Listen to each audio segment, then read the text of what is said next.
Where are you? Yes. Connection's fairly good. Away, which is usually a good sign. Everyone shows up and it's bad Wi-Fi. When we were at the State Farm, it was constantly low How was it? because everyone logged in. Yeah. But now it's password, so hopefully they don't register for a password and all that. I'm gonna go. Which is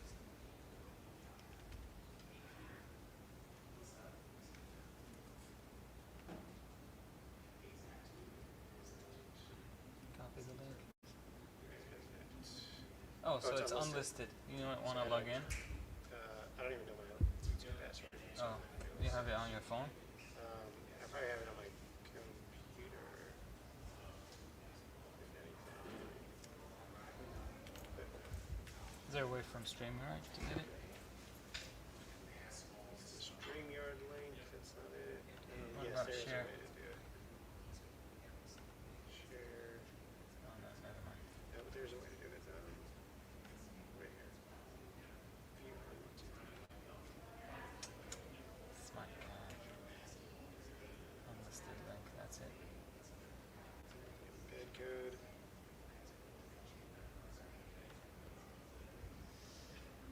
Copy. Okay, can I emailize myself?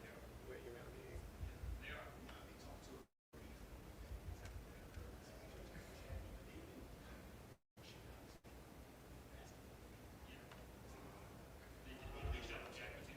Actually, I'm just gonna email it right to who it needs to go to. Sports. This as well. He wants the embed code and not the Correct. Yeah, he wants to. not the link. Yes. So he'll put it on his website? He's gonna put it on our website for us, our page, our member site. Mendy. Thank you. Matt. Yes. Yeah.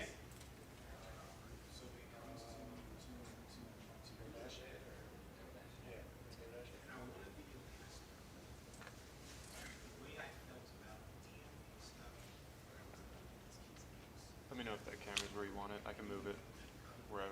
So. That one? Yep, that far one. Oh. Yeah, bro, take a look at the feed.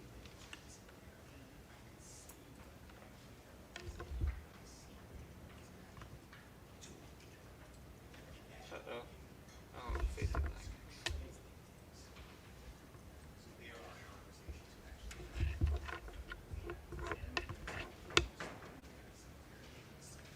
Give me a sec.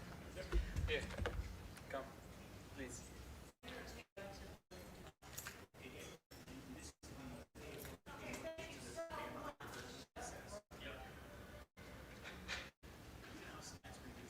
Can you get us food?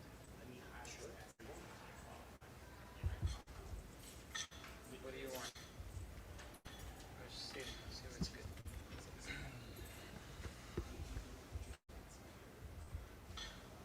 I mean, are you looking for something like fast or like, a Chick-fil-A, Chipotle kind of deal, or you want like a... Chipotle sounds fine. Chick-fil-A sounds fine. There's Hattie B's,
won't be up here talking long. I just want to make sure I mention a few things before we get to our speakers. First of all, probably most importantly, the bathrooms are just out those doors to the right. If you don't mind, like just exiting out of the doors in the back. That way we're not kind of cutting across and distraction. There's walkers in the back table there. Help yourself. The Wi-Fi password, it's the GSU guest, and the username is Rising Coaches, one word, capital R, capital and Panthers 21 with capital password. For anybody that needs to log in. A couple things, just we're selling t-shirts for $15, and then we also just launched this new card game quick hitters, which is available for $25 per purchase. Aaron will be manning the table. This is a situational card game, so it tells you the situation, down to the time, 3 seconds left, who you got to get a shot for, you're shooting, small forward, whatever. So something cool to do with your staff, stocking stuffer, if anybody's interested in that. And then we'll do a lot to try to like connect you guys with each other and make sure you guys meet new people before you leave. That is the biggest value that I've found in this event is the speakers. We've been blessed with unbelievable speakers like Coach Lanier, and the content's amazing.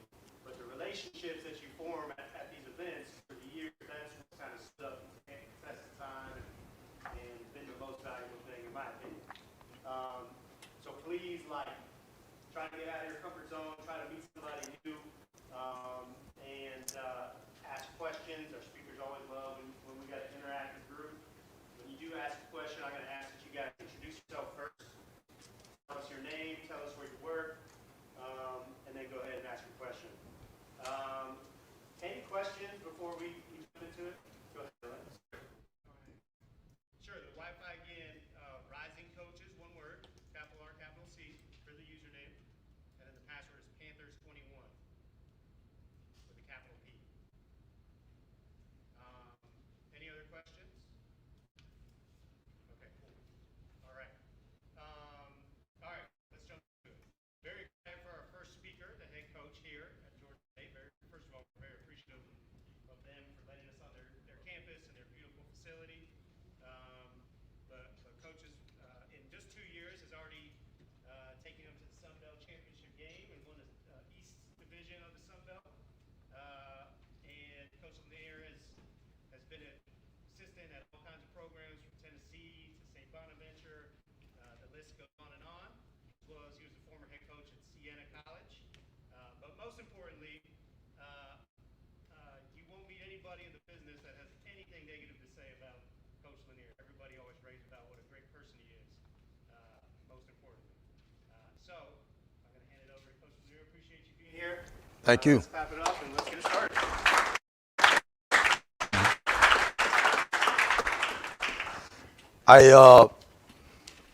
Once I realized that you guys actually paid for this, I made some notes because I have a tendency to ramble and I can talk all day, but I don't want to. I wanted to be a little bit more prepared for you guys today. Tell you a quick story. You know, I love being a coach. I love it. I love the job. I love the profession. And I love the community. I love being a part of it.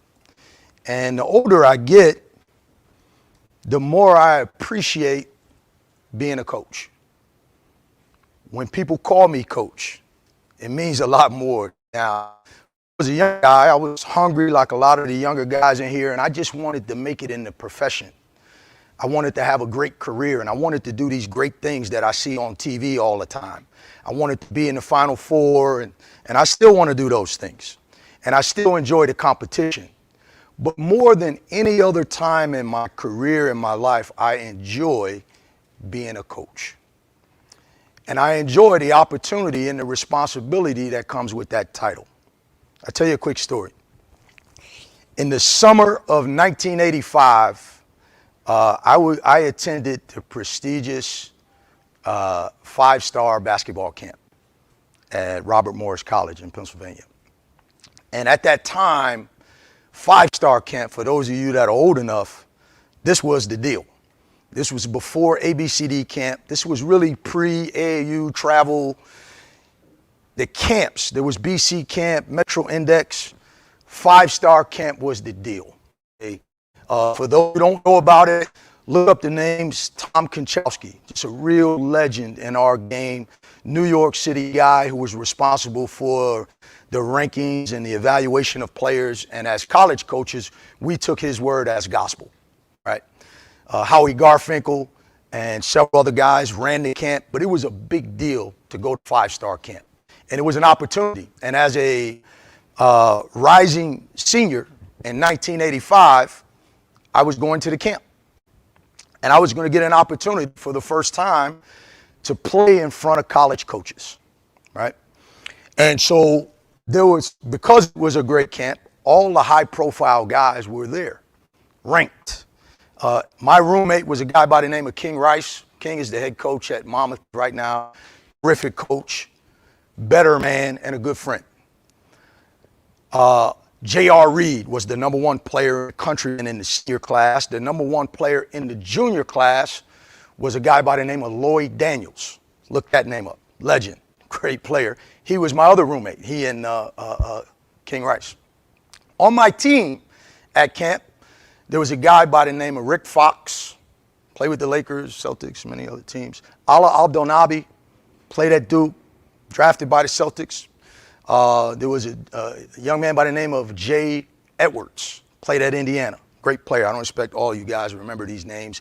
Matt Rowe, great shooter, played at Syracuse. These guys were on my team.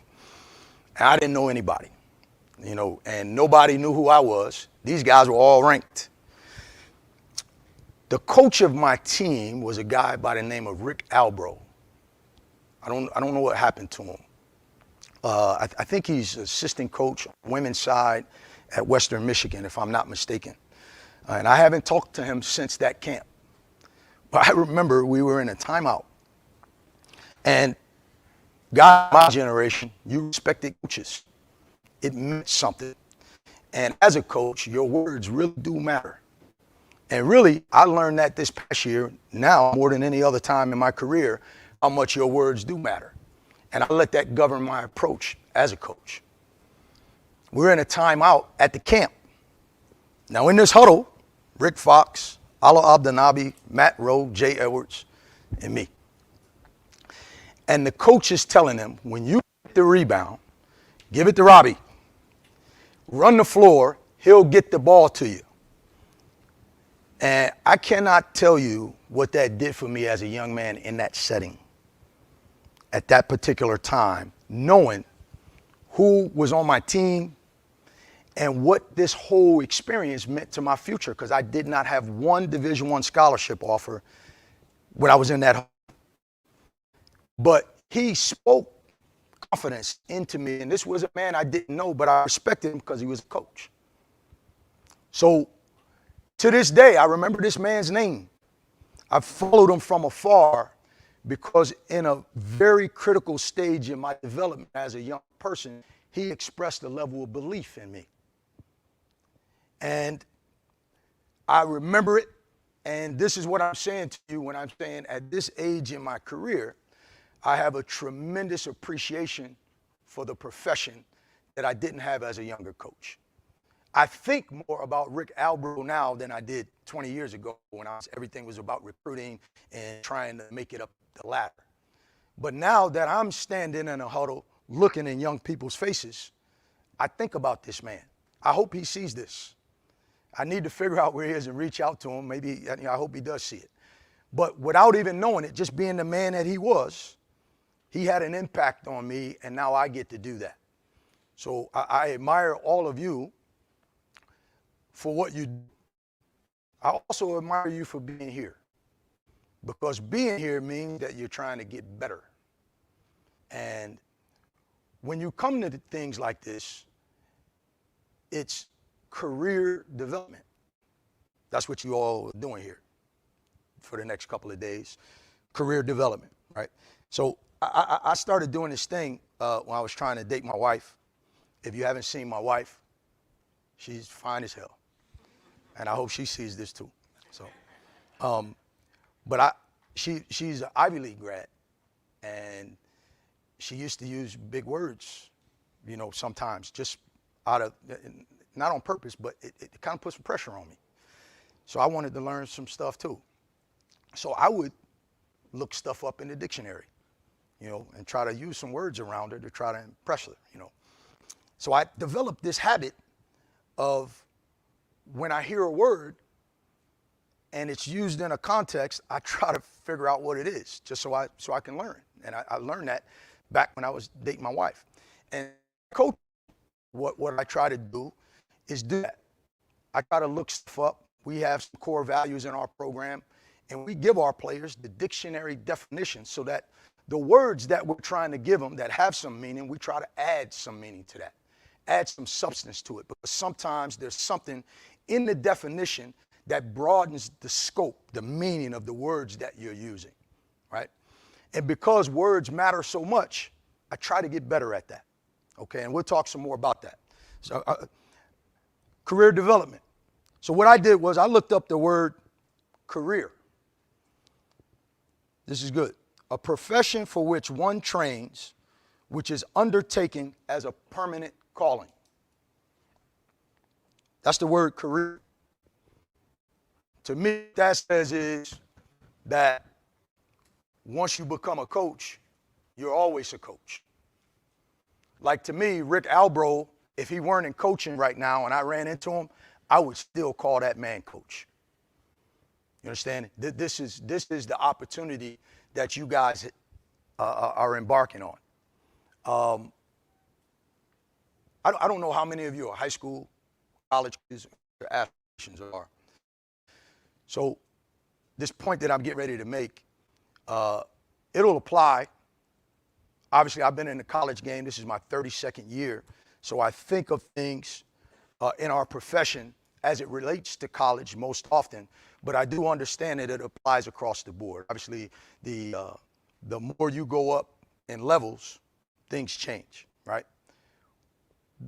If you're on the grassroots level, there's a broader pool of opportunity for advancement or opportunities to coach teams and to be exposed to young people, if that's what it's about for you. If it's just about being around young people, coaching them, and trying to give them an experience that enriches their journey, then there's a lot of opportunities there. There's less opportunities to get an actual head job as a high school coach than there is on the grassroots level. There's less opportunities as you go up and you get into college. Okay, so like for example, in Division I, there's 357 jobs or so, which means there's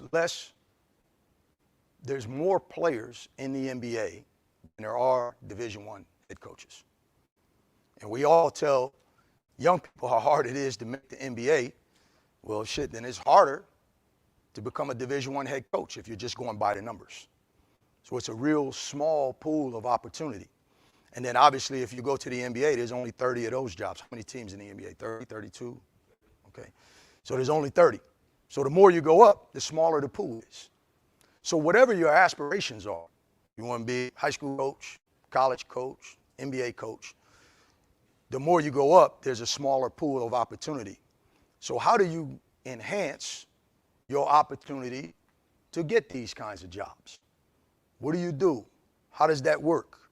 So the first thing you got to do is this, what you're doing here today, this career development, learning the game, right?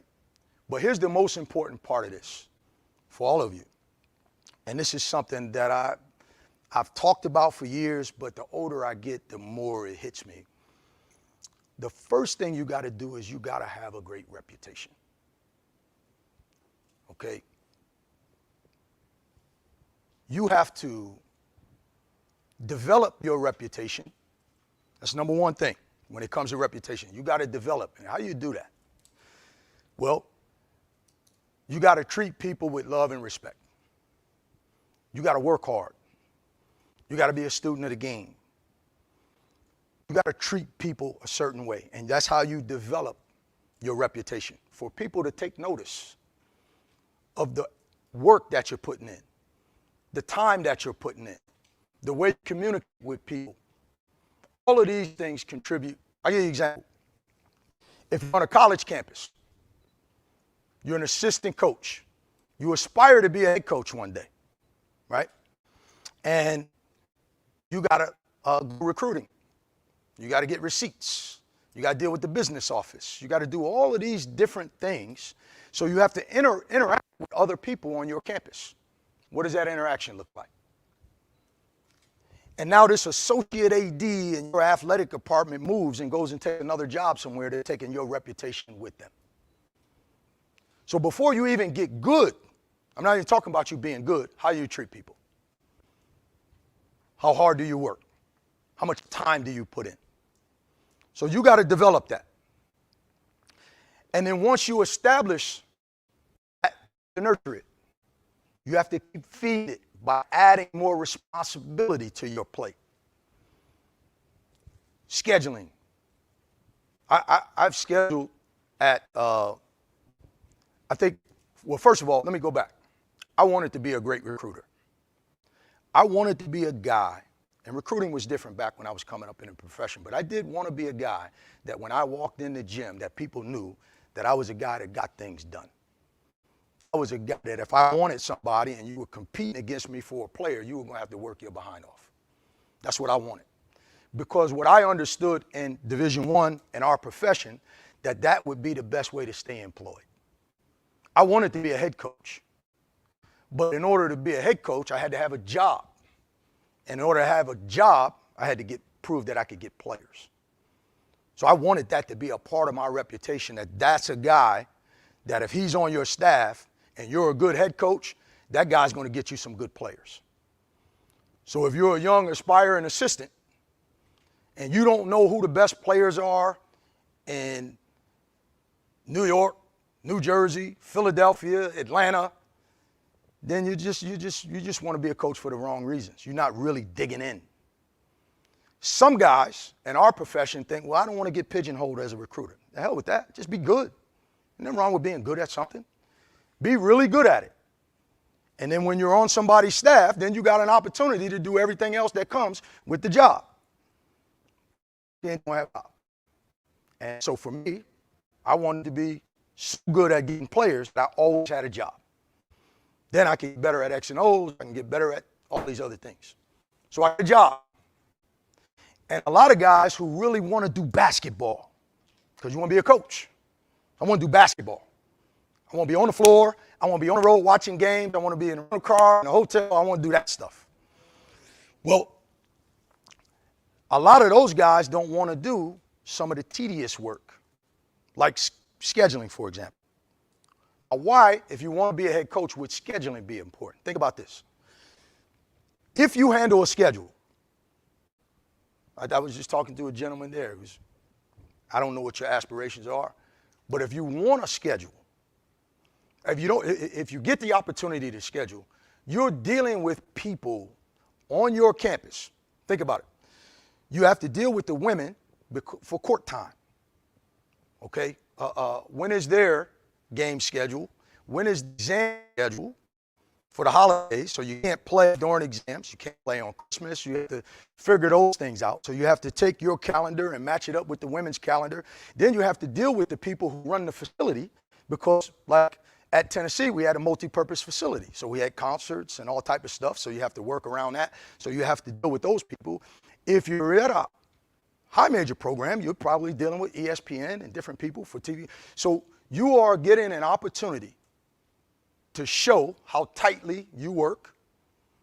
You're getting an opportunity to communicate with people, show that you're a team player, and you're nurturing your reputation on a campus.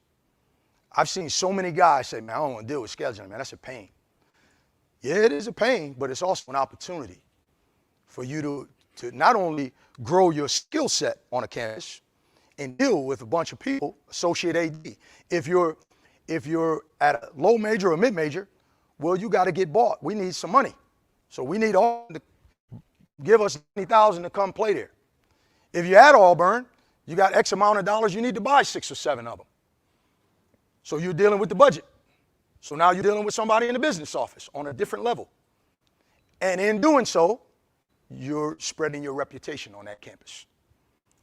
And when that associate AD or whoever goes and gets a head AD job, he's going to remember that interaction. Might net you a job right then, but it might net you an interview. Here's a philosophy that I have, okay? If you want to be a head coach, you first have to become a candidate. Now, I'm saying Division I, but even in high school, somebody has to look at you and take you serious as somebody that's going to lead these young people, represent this institution or this school. That's a huge responsibility with all the stuff that's going on. If somebody's going to put you in that position, big responsibility. So you first have to become a candidate, someone that people look at and say, we consider this guy to be one of the people that's going to be a leader in this institution. Big deal. You got to become a candidate. I believe in college coaching that you become a candidate one of three places: where you're from, where you went to school or played, or a previous place of employment. Now think about that. If those people don't believe in you enough to at least for you to be a candidate and get your first interview, who's going to believe in you? And what kind of reputation have you built along the way at those places that you've touched? People in your home, people at your alma mater, places that you've worked, and a connection therein. If you haven't treated people a certain way and done that, then you don't have the reputation you think you have. And somewhere along the way, you haven't treated people the way as you should. So you have to develop your reputation. You have to nurture it. And the last thing on that, and I took these notes for you guys today now. And if you want them, if there's a way to send them to you, you can have them. But the third thing you got to do is you got to be able to protect it. So that's important. So now let's say you get that. You got it down and you're working your way up. And the reason why I say that I love this profession so much and I love coaches, I actually have a website called coachspeak.net. We got about 3,000 followers on it. It's just something I did as a hobby. And I developed it because I love coaches and I wanted to hear their stories and their words. So coaches write articles on the website, and it's a neat deal. And it really is just a hobby for me. I'm not trying to monitor anything. I love reading the stories because I love the profession. There's about 55 or so stories on the page. And I really enjoy hearing what coaches have to share, right? And so for those of you who are in the profession, you're in the profession of leadership. We refer to it as coaching, but it is synonymous with leadership. That's what you've signed up for, is the opportunity to be a leader. And I really believe, because I think a lot of times we talk about young people as being natural born leaders or it being a personality trait, and there's some truth to that. There's a lot of guys that are just wired that way to lead. But I do think leadership can be taught and developed in people. And I think in our profession, you can grow as a leader. I really believe this, that you know, we always talk about leading as an example, is leading by example, right? Well, you can get better at setting better examples. That's something you can do. You could get better at the actions that you put out there, the energy that you put out there, and the words that you use. So you get into this position of head coach.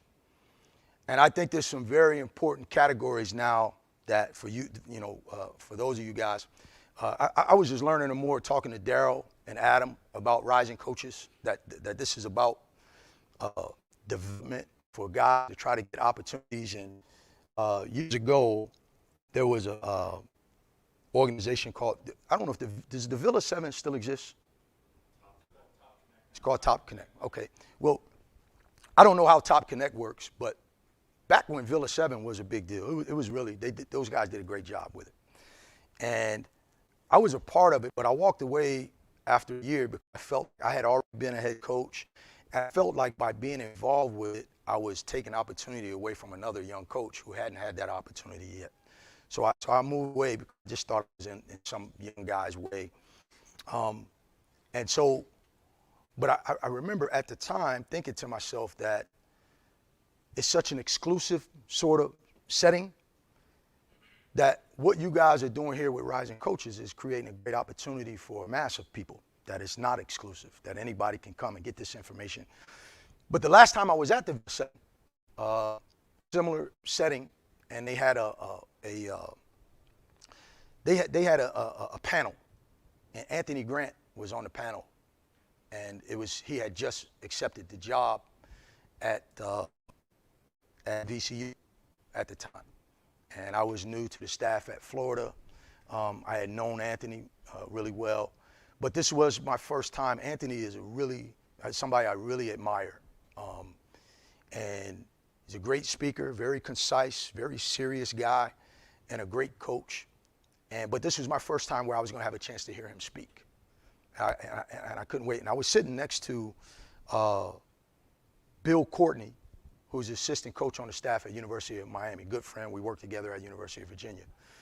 And Bill, one of the smartest guys I know in the profession, just a great dude, great coach. Anthony speaking, and as Anthony was speaking, I think he was talking about his first 100 days on the job. You know, that's a thing, especially back then, that was a big thing to talk about. And while he was talking, Bill Courtney said to me, man, this guy's got a clear vision. I remember thinking at the time, because now I had gone to Siena and I had been fired. And in that moment, when Bill said that, I remember thinking to myself, I didn't have that. Like when I got my opportunity, I did not have that clarity. I did not really know what I wanted, how I wanted to do things, and what it should look like. I didn't. I just wanted to be a coach. I wanted to be in charge more than I wanted to lead. So I had to learn some hard lessons on the job because I did a good job getting the job. I did a good job with the reputation piece. I did a good job with the interview, but I wasn't ready to do the job. And I remember that idea of a clear vision. What does that look like? What does it sound like? So talk a little bit about that. The first piece of that is the personal piece.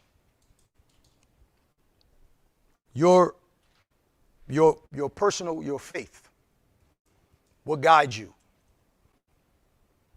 What drives the things that influence the decisions that you make and the words that you use? What is it grounded in? Personally, what is that? That's a question that you guys answer for yourselves. What is, if you have a family, how does that fit into your career in this particular profession? How do you find that personal balance? Again, talking about the clarity and where that comes from. Your faith, your family. If you have children, I've been married 23 years now. I just dropped baby girl off at college yesterday. I didn't cry yet. It's going to hit me. And then my son just finished his freshman year. And so they've been on a journey. My wife gave up a career in medicine to be a part of this with me. She was that bought into me and what I was trying to do professionally. And I had to give back to them some balance, right? And in doing so, if you have a balance between your faith, your family, and then the third thing I would say is that your personal interests. What is it you like to do? Golf, whatever it is. I told you I started a website. That's a hobby for me. It was just something that I put time into it when I can because it gives me some personal balance. And when I can find that personal balance, when I do walk into the office, I'm a better version of myself for the people that I'm trying to lead. personal interest. I try to take better care of myself for a long time. I think as coaches, we all know this. We neglect our bodies. We don't eat well. We don't exercise enough. We don't really take care of ourselves because we're so wrapped up in winning. And if you're only governed by that, then your decisions and the way you communicate with people are going to reflect that. And there's a lot of very successful coaches that ain't necessarily good people. That's a reality of our profession. Winning doesn't mean you're a great dude. It just means you're good at doing what it takes to get the job done. But if you really want to have some balance in your life, there's a different way to lead. And so I know for myself and my experience, I'm working hard to try to strike that balance. So that's number one from a personal program standpoint. Then there's the basketball. Being a student of the game, that's what I was talking about earlier. You know, like you got a job, you're an assistant high school coach, assistant AAU coach, assistant college coach. You've got a good job. You're working at all the responsibility that comes with that position as an assistant or as a head coach. And then are you trying to develop your understanding of the game? I actually was just telling a story before. I didn't plan on saying this, but after I got let go at Siena, I really became a better coach. And it's a funny thing in our profession that if you get fired, there's a black eye attached to your name that takes so long to heal. And it has nothing to do with who you are, where you are at that particular time in your journey as a coach. There's just a perception of, well, we want to hire a guy in our fan base and our alumni and our media, a guy who's been fired, that don't look good. And the reality is that those experiences actually prepare you more for the job. But you see it in the NBA all the time. A guy gets fired, he gets another opportunity. And in our profession, it doesn't happen as often, right? So for me, I became a better coach after I got let go. And I was telling the guys at Auburn that when I went to Florida working for Billy Donovan is a obsessive game prep guy. He is a serial question asker. Like, it got to a point, and to be honest with you, he's not like micromanaging or anything. He's just really inquisitive. He's not a jerk about it. He's trying to figure out a way to win the game. I mean, it's really amazing now. He's a phenomenal dude. But when you're watching film in preparation, you're thinking about, what is this dude going to ask me? And without him being on my case, he really was driving me, right? And then at the time that I came to Florida, Tennessee had their number. Bruce Pearl was at Tennessee, and he had it rolling. The energy, the pressing, the denying you and switching on all your out-of-bounds plays. And, it was like, and they had lost a couple of games to them because they couldn't get the ball in at the end of a game. And now I'm new to the staff, and he's saying, all right, you got the Tennessee scout. And then I'm seeing how much anxiety this dude is feeling in preparation for the game. And so on one side, I'm hearing all these questions that I know he's going to ask, and I'm trying to hit everything so that I can approach it with confidence. And then on the other side, the Tennessee, Bruce Pearl, is doing these unique things at the time. Because at the time, all of this denying out-of-bounds plays, and this stuff, this was kind of like new. Like, you didn't see people switching and denying on all the out-of-bounds plays. Normally, you're running your out-of-bounds play to just try to score. If it's zone, you just get it in. This dude is trying to get a 5-second call or steal. And you're just hoping you can get it in, right? And sometimes you get coaches, and they have an ego, and they're trying so hard to prove that they got a better answer than the other guy that you get yourself in some trouble. And that's what was happening. And so I was given a huge responsibility, and I tell you what, it made me a better coach. It did. That experience right there. And it enhanced my reputation on that staff. I'll go back to my story about coaching and Rick Albro. I used him as an example, the words he spoke to me, right?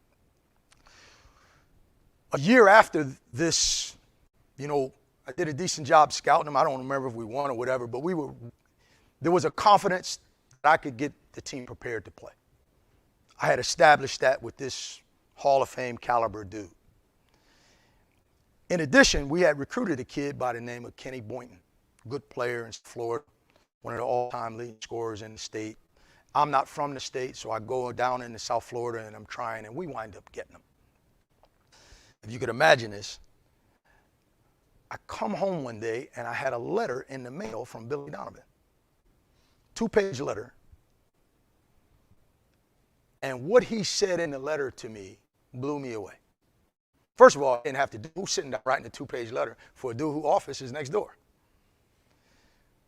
But he wanted me to read the letter away from the office, and he had something he really wanted to say to me. And for a guy that had been fired 4 years earlier, what this guy had to say to me filled me with confidence.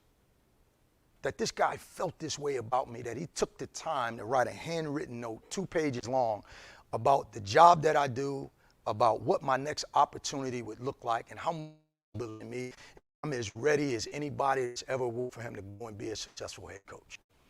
This guy's saying this to me. And this is going back to my earlier point that as a coach, you've got the opportunity to speak this into young people. You got an opportunity for young people who do the right things, is to give them that energy and that belief. And you can do that and still be demanding on guys.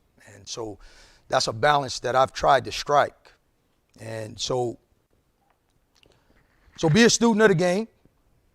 And that was probably the most at that stage in my career, because it was such high level competitive people in the office with Shaka Smart, Larry Chiat, Billy Donovan, such a competitive environment that I became a better student of the game. And what I'm talking to you about now is, if you're embarking in the context of career development, if you're trying to embark on a career as a head coach, I'm talking about that balance with family and all of that stuff. And now when it comes to basketball, you gotta continue to be a student of the game. And inside of that, you have to, over the course of time, develop a plan for how you want to play. I was talking to Adam earlier. I was on a Zoom call with the Be Ready family. You guys been on a Zoom call? My man Alvin Baylor, they put together this great thing. And a really astute young assistant coach from UTSA, he asked me a question. He said, where did your style of play come from? Because y'all didn't play like that at Florida. You didn't play like that at Texas. You were top 20 in the country in pace. This past year, we're top 20 in the country in scoring. The stuff we run is not necessarily the same things we did at Tennessee. Where did it come from? One of the mistakes I made as a young coach is when you are around really good people, if you're on the staff with Rick Barnes, Billy Donovan, you internalize the things that make that program successful, right? The drills you do, the terminology you use, those things become a part of your personal coaching vernacular, right? And you get your own job, though, you can't coach like Billy Donovan. You have to coach like Rob Lanier. You have to be yourself. And this is kind of what Billy was saying to me in the letter that he sent. Be yourself. Because if you're an assistant, like Coach Huff here has experience as a head high school coach. Nate Oates has been a successful high school coach. So in terms of who you are, X's and O's and all of those things, how you want to play, how you want to coach your team, how you want to run a practice, you're getting so many reps on that stuff. I don't care whether it's high school, whatever. When you're coaching basketball, it's still basketball. But when you're an assistant and you haven't been in that chair, and the first time you really making decisions are when you get a head job, it's a different deal. And you're watching the guys that you've been exposed to. Well, here's how Rick handled this situation, and here's how Dave Lato or Jim Barron, and these guys who did a great job, who I was fortunate to work for. You're taking cues from, this is how Billy did it. And I remember distinctly one time, I'm sitting on the bench. We had a good team, Chandler Parsons, Mo Spates, and we pressed, but we didn't have a great pressing group. But it was in Billy's DNA from the whole, Patino, Providence, running, pressing, shooting threes. But had kind of went away from that a little bit with his championship teams, but it was still etched in his DNA, right? Shaka, he wants to press. I mean, that's his deal. Larry Chiat wants to win 42-41. He don't want to give up no layups. I mean, he is half court, man-to-man. And I remember we were in a game, and Billy gets visibly uncomfortable when the pace is not going up and down. He likes it. Even if we're down by 10, he's like, man, they're going to wear down. Like, he really believed this. And so you started believing it. It's just kind of his energy and the way he coached the game. And then if the game was slowing down, he'd get a little bit anxious. So he turned to us, and he turned to the bench first. He turned to Chiat first and goes, you want to press? You want to pick up the pace? Chiat was like, nah, I don't want to give him any layups. Then he turned Shaka and was like, you want to press? Shaka was like, yeah, let's go. Let's get after him, coach. Then he turned to me. I said, shit, it's your program. You do what you want to do. You know what I mean? And so people who are in his program can't coach it like him. Because when Larry goes to coach his team, and his team is got the lead, he's gonna be true to his personal instincts. He's gonna find his own sweet spot. So just because those things worked, it doesn't mean that it really is true to who you are as a coach. And it's harder to find that out, what your sweet spot is, if you've never been in the chair. So how do you find ways to get those experiences if you don't have the opportunity to be a head high school coach and move up ladder? So these are things that what I did as a young coach in 1996 is there was an organization called People to People Sports. They used to have like a kiosk at the, or like what do you call it, at the Final Four, all those booths that they set up there. And they would take all-star teams over to Europe, and they needed a coach. And I went up to the booth, and the guy said, yeah, we want to take 8 players, 10 players over to Germany, Amsterdam, and some other place. Would you like to do it? I said, yeah. They said, could you put a team together in 30 days? I didn't know if I could do it or not, but I said, yes. I'm going to figure it out. And I got an opportunity. I got those guys together, and we took a team over, and it was the first opportunity. I brought those guys to our campus. We had practices, and we went, and I did it for 6 more years. And I tried to give myself the experience that I really couldn't get as an assistant coach, just finding a way to be in a position, even if it was for 10 days, just to make some decisions, to call some plays, to do some stuff. I really didn't know what I was doing, but I knew people. I knew how to communicate with those guys. And I really treated it like it was a program for 12 days. I really did. I tried to do that. I tried to do right by those guys and give them a good experience. And it really gave me an opportunity to learn how to deal with people, because there were going to be kids on that trip who thought they should play more, thought they should get more touches or whatever. And I had to deal with all of those personalities and that stuff. And it was a great experience for me. So you got to try to find ways to develop a plan and a style. And you won't do that just by mimicking the people that you work for. This is good right here. Lance Blanks does a great job on TV right now, ESPN. He called games on the, you see this BAL, this Basketball Africa League that played last month. Was a great player at Texas back in the 80s. He, Travis Mays, had that great backcourt at Texas that played for Tom Penders. He had a career in the NBA with, played for several years with the Detroit Pistons. Then he had a brief experience with coaching, but then he went on to become a general manager in the NBA. He was the general manager for a period of time with the Phoenix Suns. And I say that because my notes relative to this idea of developing a plan, he said something. We were talking on the phone one day. I mean, I'm going to say this was 8 years ago. We were having this discussion, but he said this, and I wrote it down. The 3 phases of coaching. This is good. Number 1, and this is consistent with developing a plan and a philosophy. Number 1, X's and O's. These are 3 phases of coaching. X's and O's, the system that you want players to execute. So what is that for you? And is it just what you want to do, or is it tailored to the personnel that you have? It's a great learning experience for me, to be honest with you. It's a growth, because I went into the Siena job saying, I'm going to do this how we did it at Texas.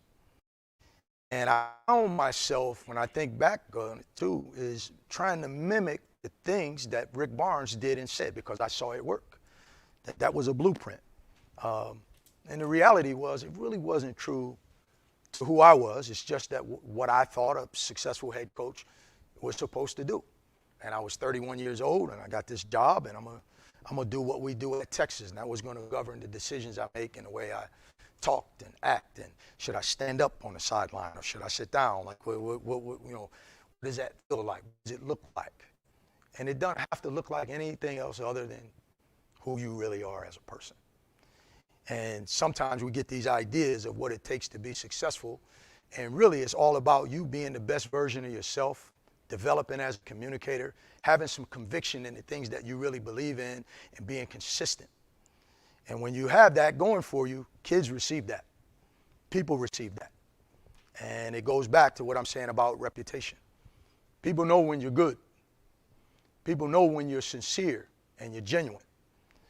You can deliver bad news to people when you're honest. Even when they don't like it, they'll accept it and respect it if you're consistently treating people a certain way. This is critical. So the number 1 thing, this is these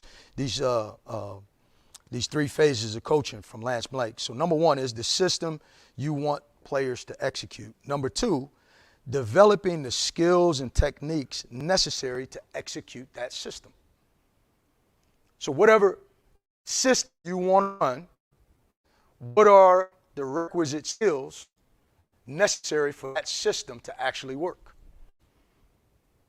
Big team, inside out, pressing team.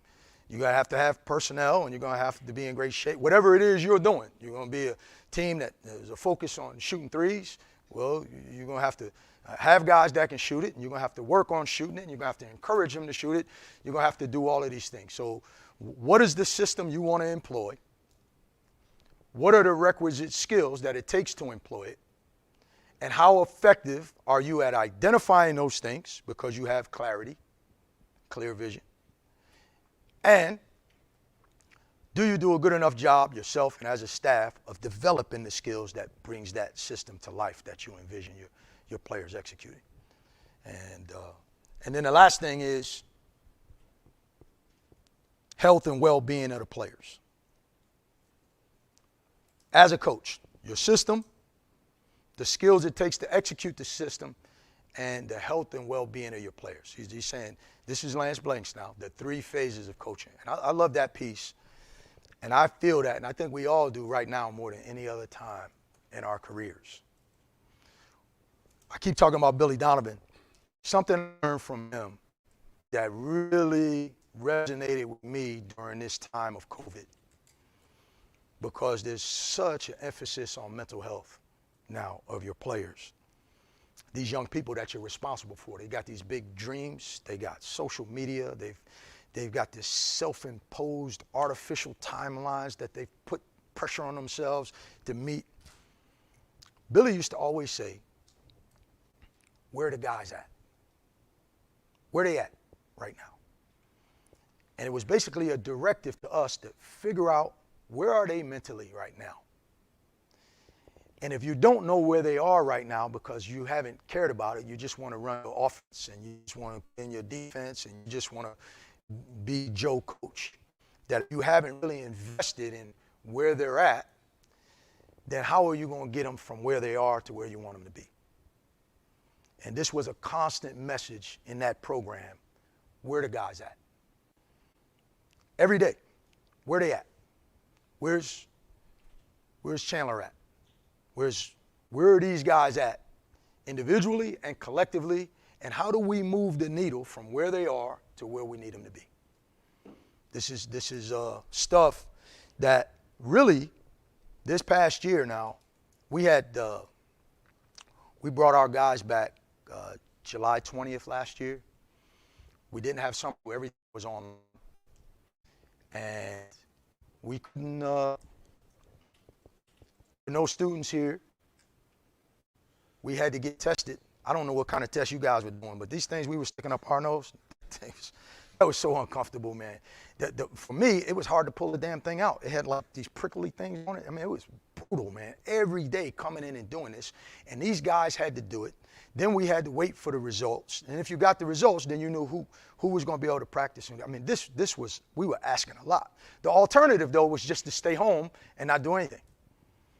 So we did have the opportunity to be together, but it came with some real unique circumstances. And if your focus was just going to be on what we got to do to get ready for the season, you were missing a real opportunity with these young people. And listen, my staff is here. They know I'm not just saying this because I got unbelievable staff now. And I'm not saying to them where the guys at. They're wired that way.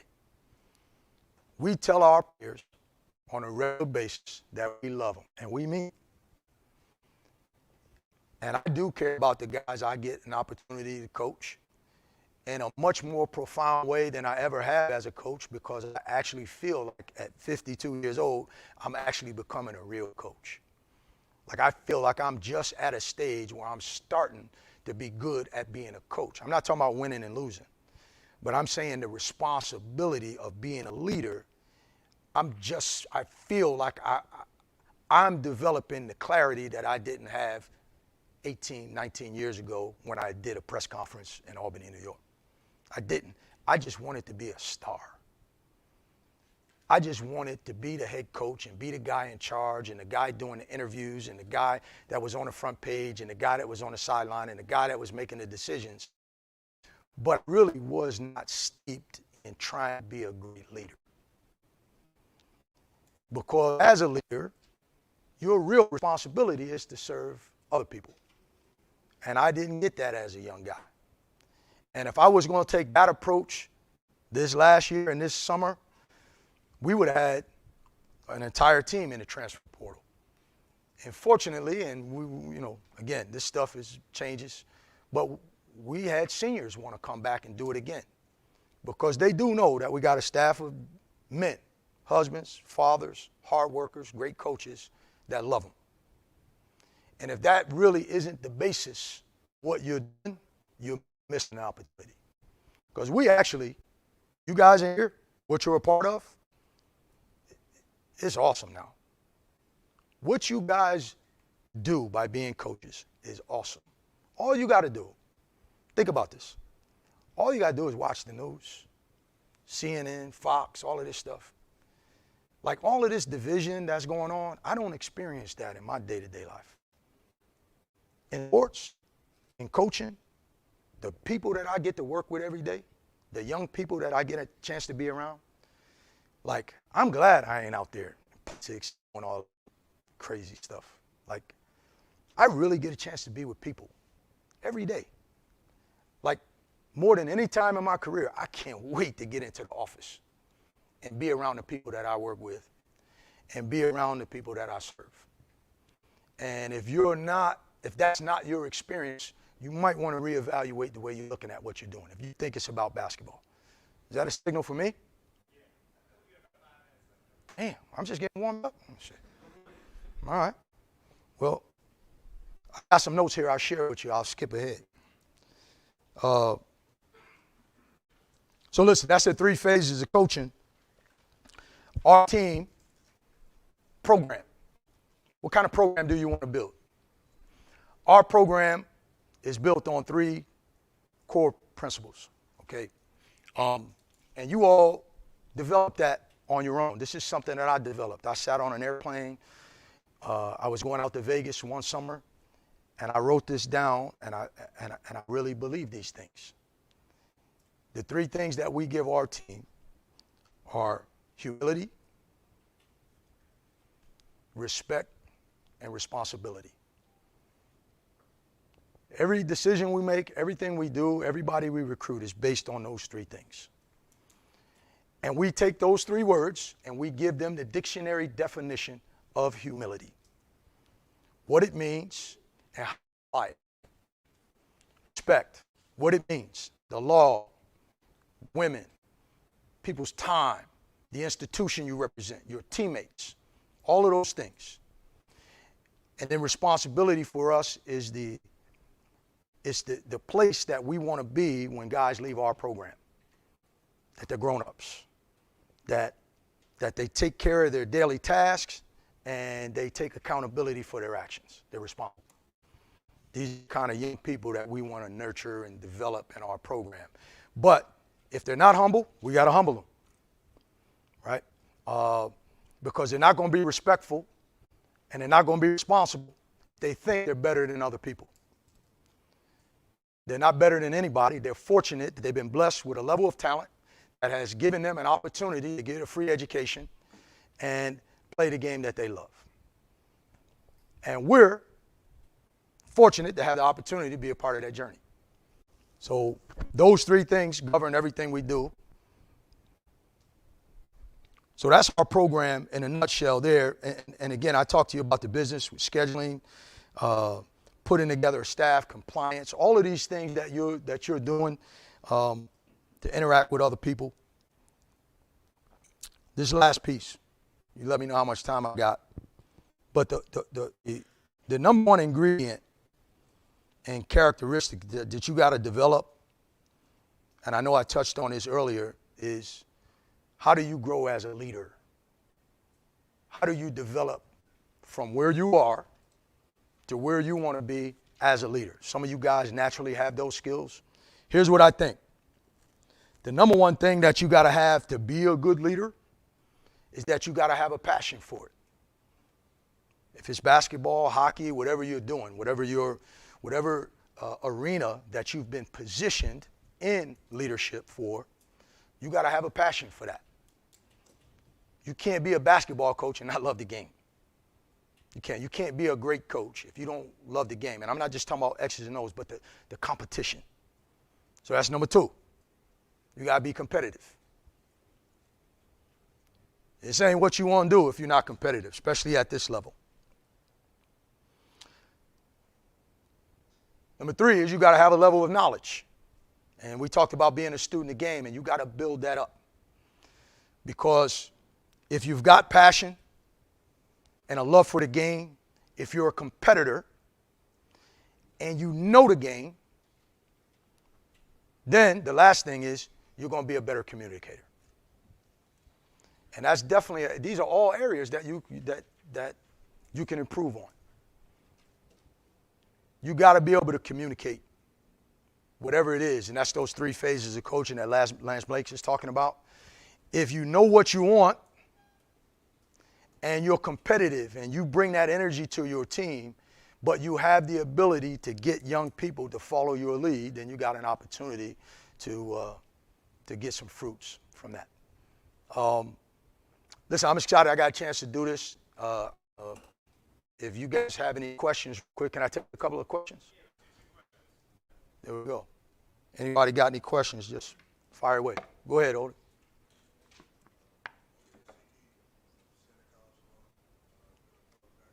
He wasn't the reason I got fired, but go ahead.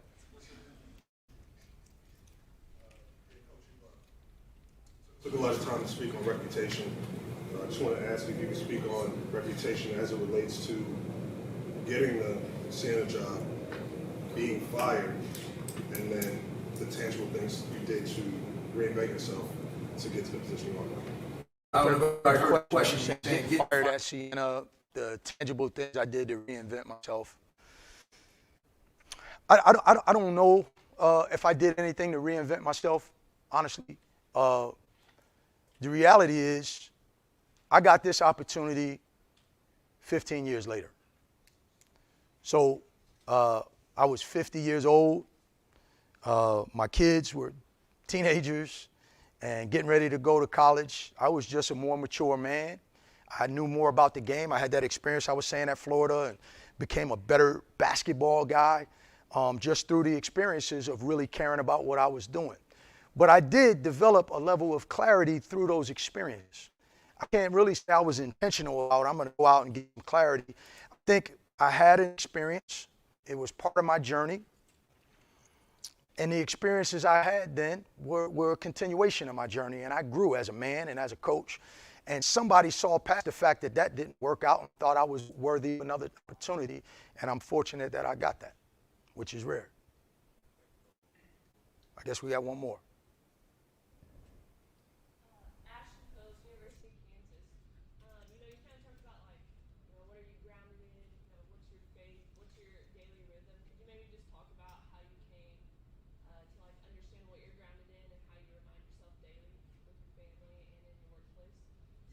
The question is, how did I get grounded and try to find that balance?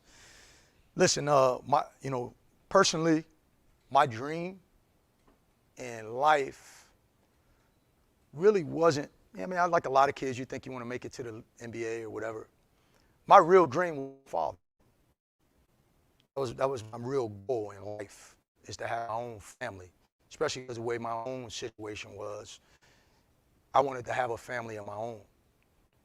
So I was fortunate to meet the woman that's been with me. And I had 2 wonderful children. And so I think it happened organically that it made me take a step back. We have an acronym that when I was at Texas, there's a gentleman named Commander Mark McGinnis. He's a Navy SEAL. He's had hundreds of missions and never lost a SEAL in real missions, battles. Bad dude. Look, he come in here looking like a nerd, he'd kill all of us. Bad dude. He became a close friend of mine. And one of the mantras that they had was an acronym called ENAM. It's I-N-A-M, and it simply means it's not about me. And it goes back to our number one core principle being humility. And that was something that you learn when you become a father and a husband, that it ain't always about you, right? And I think that's something that when I got the job at Siena, it was all about me. And I got humbled by the experience itself, because my first year we went to the NCAA, second year we went to the NIT, we beat Villanova, Providence. I thought I was on my way. And soon enough, I got humbled. And while that was happening, I had 2 toddlers and a wife that was dealing with all of that really by herself. And organically, I figured out it wasn't all about me. And that helped my growth. So thanks, Adam. Thank you guys. Appreciate it.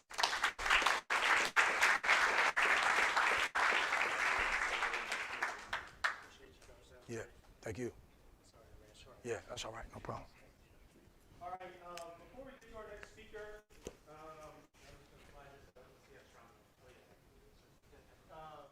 we've got some sponsors that make this event possible. It's really important to us to keep everything we do really affordable, because we want it to be, as Coach said, not an exclusive club. You know, we want this thing to be open to everybody and anybody who's passionate about learning and connecting. And so we've got some sponsors that we're very kind of disciplined on who we decide to partner with.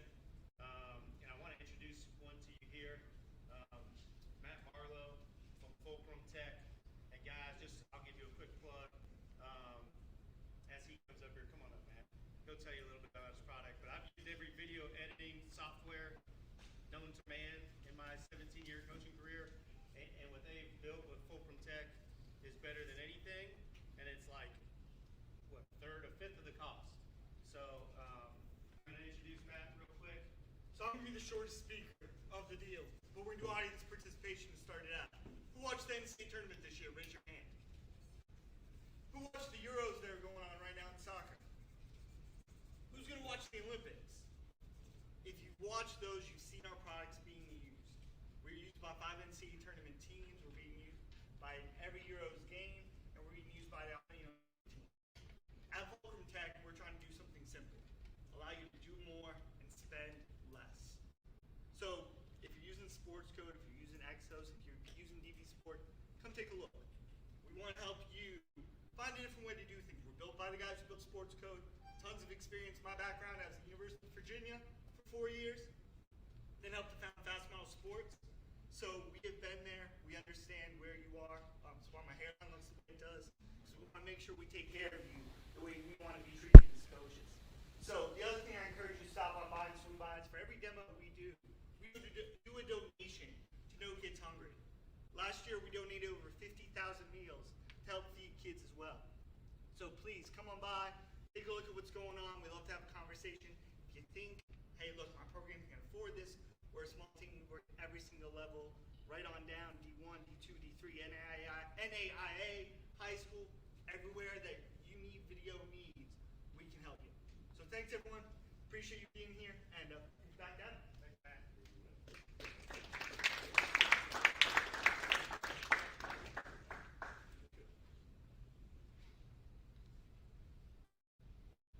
We're busting out the stools because we got panels for you guys here. Okay, very excited for our next speakers. Everybody always wants to know, like, first of all, sorry for anybody that came in late. There's some empty seats up here if you guys want to move up. Everybody always wants to know how to get a job and what's it, they got a million questions about the interview process and the search process. And no better two people to have this conversation than two people that just went through that process down the street at Kennesaw State. Tamica Smith-Jones. I don't know why I put a mint in my mouth before I came up here. Hold on 1 second. Excuse me. Tamica Smith-Jones is the COO at Kennesaw State. She was previously the director of athletics at Riverside. And Octavia Blue is the new women's basketball coach at Kennesaw State. She came from Miami where she was an assistant there, spent some time at Georgia Tech, was a great player, former first-round draft pick in the WNBA. And we thought this would be an unbelievable experience to give you guys this perspective from both sides of the table, from the administrator that led the search and the coach just won the search, right? Say win the search. Yeah. So there you go. So please welcome Octavia Blue and Tamica Smith-Jones.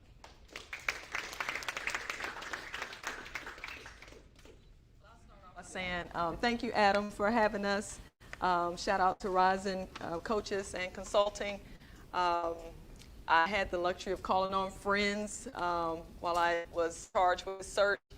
I'm here with Octavia Blue, so I'm going to let her lead, and I'll ad-lib and answer any questions as it relates to the search. And Coach Blue? Yeah.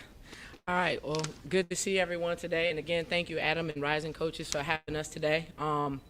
No, it's pretty great experience. I'll just give you guys a brief background. I know Adam spoke briefly about myself, but I was announced head coach at Kennesaw State on April 29th. I had my official start day May 10th, and I'm officially on my 58th day on the job. 58? Yes, I'm counting. So it's been a whirlwind, obviously, a very exciting time in my career. I'm a 14-year vet. Assistant coach, spending stints at St. John's University. I started at the NAIA level after my playing career at St. Thomas University down in Miami. From there, I went to St. John's under head coach Kim Barnes-Zarico, who's now the current head coach at Michigan, University of Michigan, and then 3 years right down the street at Georgia Tech. I was called with an opportunity to go back to my alma mater. I don't know if I mentioned that, but I played at the University of Miami, so I had the opportunity to come back there and coach as an assistant coach at my alma mater, the place where I started as a 18-year-old kid. So I was there under head coach Katie Meyer for 8 seasons as an assistant, and I served as an associate head coach my last year there, 2020-21. So for those that have that question, is the associate title important? It is. And it's funny she says that because I always wondered. It didn't matter to me that much because the responsibilities I was given in my role at Miami, I felt like I was an associate head coach. But it wasn't until I started attending seminars and things of this nature that I realized it was an important thing. You know, you have the opportunity at places like this to sit with ADs and search firms, people, and doing mock interviews. And I asked the question, quite frankly, is it important? Once I got that answer, I returned to campus and I asked for it, and I got it. So how I attacked the opening and my strategy for getting this job at Kennesaw State, it didn't happen overnight. Obviously, you don't become a head coach just because you want. It was years of preparation. Obviously, formulating the strategy wasn't just something I woke up and said I wanted to do. I know I wanted to be a head coach, but I don't know if I really took the time to take the necessary steps to get myself in a position to land a head coaching job. So what I did to that for that is, like I mentioned, I attended seminars like this. I asked my coach for more responsibilities, sit in on her press conferences. I asked to talk at the chalk talks before games. I got on radio shows. I asked her to teach me about the budget. In terms of cultivating gifts for our program, I wanted to get involved with the donors. So things that head coaches do, I wanted to be involved in, and I was fortunate enough to have a boss who put me in that position to allow me to do that. I started to recruit differently. Obviously, I'm supposed to be out on the road today, but my staff is holding it down till I arrive tomorrow. But along with evaluating talent, I started evaluating coaches. I started sitting next to people and just watching how they move, how they dress, how they interacted with other coaches. Were they talking? Were they on their phones? And I started jotting down names of potential people I would hire if I got a head coaching position. So I had a list of names of people I would potentially hire. So if I had an opportunity to get a head coaching position, I was ready to present my staff. I took great notes at a place like this. You know, you sit here all day, you hear many people speak, and you're jotting down a ton of things. I organized myself once I got back to campus. You know, I jotted down notes, I wrote it down, and then I started to formulate my portfolio, which I heard every coach is supposed to have a portfolio, but I hadn't done the necessary to do that. But I took, after the 2016-17 season, I remember vividly, we had just lost a game, our first time hosting the University of Miami, first and second rounds of the NCAA tournament. We pulled Florida Gulf Coast, and I know on the men or the women's side, you don't want to pull that team. And we were a number 5 seed facing a number 12 seed, and won by 2 points with 1.5 seconds left. I was sick to my stomach. Actually, we won that game, but the next game we matched up against Quinnipiac, who had just upset Marquette the 2 nights before, and they upset us, scoring 15 threes, I believe, shooting something crazy like 60%. But I remember losing that game for a chance to go to the Sweet 16, and I had a pit in my stomach for a few days and just wondering what could I have done better? What more could I have suggested? Did I put myself in the mind of my head coach to help him to give us an advantage to win and do something we had never done at Miami? So I started to jot down my ideas, my philosophies, my core values, things that I would do to help my coach be better, and then if I had a program of my own, I started to jot down those things, and I created my portfolio. Along with that, I really started to just, nurture relationships. At Miami, we're a pretty small institution, 9,000 students, and our athletic department's small. So I had a really good relationship with our athletic director, our executive staff members, and there were people that I can touch. I can talk to when needed to. I can text and call on the phone. So I started to share my ideas of becoming a head coach, and they gave me coaching tips and things that I should be doing in order to land a job should I be granted the opportunity. Even more than that, from sitting in a place like Rising Coaches, I learned that I needed to learn people on campus. So I reached out and I got to know the provost. I got to know the dean. So people on campus who offered their assistance should I ever need anything, they would be willing to help me in that realm. So to just sum it up, Miami was a place of comfort. Being that I spent 13 years of my life there as a player and a coach, it was a place of comfort and it was a place of security. So I didn't feel like I had to apply for just any job that was available. because I wanted to be a head coach. You know, my head coach was doing well, top 25 team frequently, pretty consistently. She had her contract up into 2024. I felt secure in my spot and waiting for the right opportunity. And then here comes Kennesaw State. I see it's available. I knew right away I can recruit the state of Georgia because I had been here for 3 years. I recruited my best recruiting class as an assistant at Georgia Tech here in Georgia. I went to Miami and I was able to get players out of Georgia to come to University of Miami. So recruiting is the lifeline of the program. And I knew if I was able to recruit, that would be one thing to make me a successful coach. So location was important. So I knew I had that. The second thing that was important to me, here's 2 or 3 things, was the academic piece. One of the things about Miami we sold was the best of both worlds, having a quality education while playing a high level of athletics, and I thought that Kennesaw State offered that. One of the fastest growing institutions in the country, offers multiple majors. I felt like we had academics and athletics. And then lastly, it was the support. Now, obviously, I don't know if I'm going to have the support without reaching out to, again, I speak back to the relationships I had with the people on campus and the higher-ups on campus. I was able to reach out and say, hey, do you know the AD at Kennesaw State? Do you know the COO at Kennesaw State, who I later found was leading the search? So from that point on, I had them reach out, make a call for me. I submitted my application along with my portfolio, and I'll let you take it from there, Tamica. I can take it from there. Yeah. And she won the search. So a couple of things that I want to touch on. You know, mine are wrapped up into four areas. One is prospecting, profile, process, and then the preparation to finish. And so just to touch on several of the things that Coach Blue discussed, one is these type of educational networking, engagement, and experience are so important. Coach and I were laughing. She walked up to me one day, maybe on the 40th day of her being on the job, someone had sent her a picture of us sitting in the same room, taking a picture at the NCAA women's basketball next up, or some coaching professional development experience where we were doing interviews and things. So we were in the same room at the same time. I was there as a sitting athletic director, serving and trying to support rising stars like you.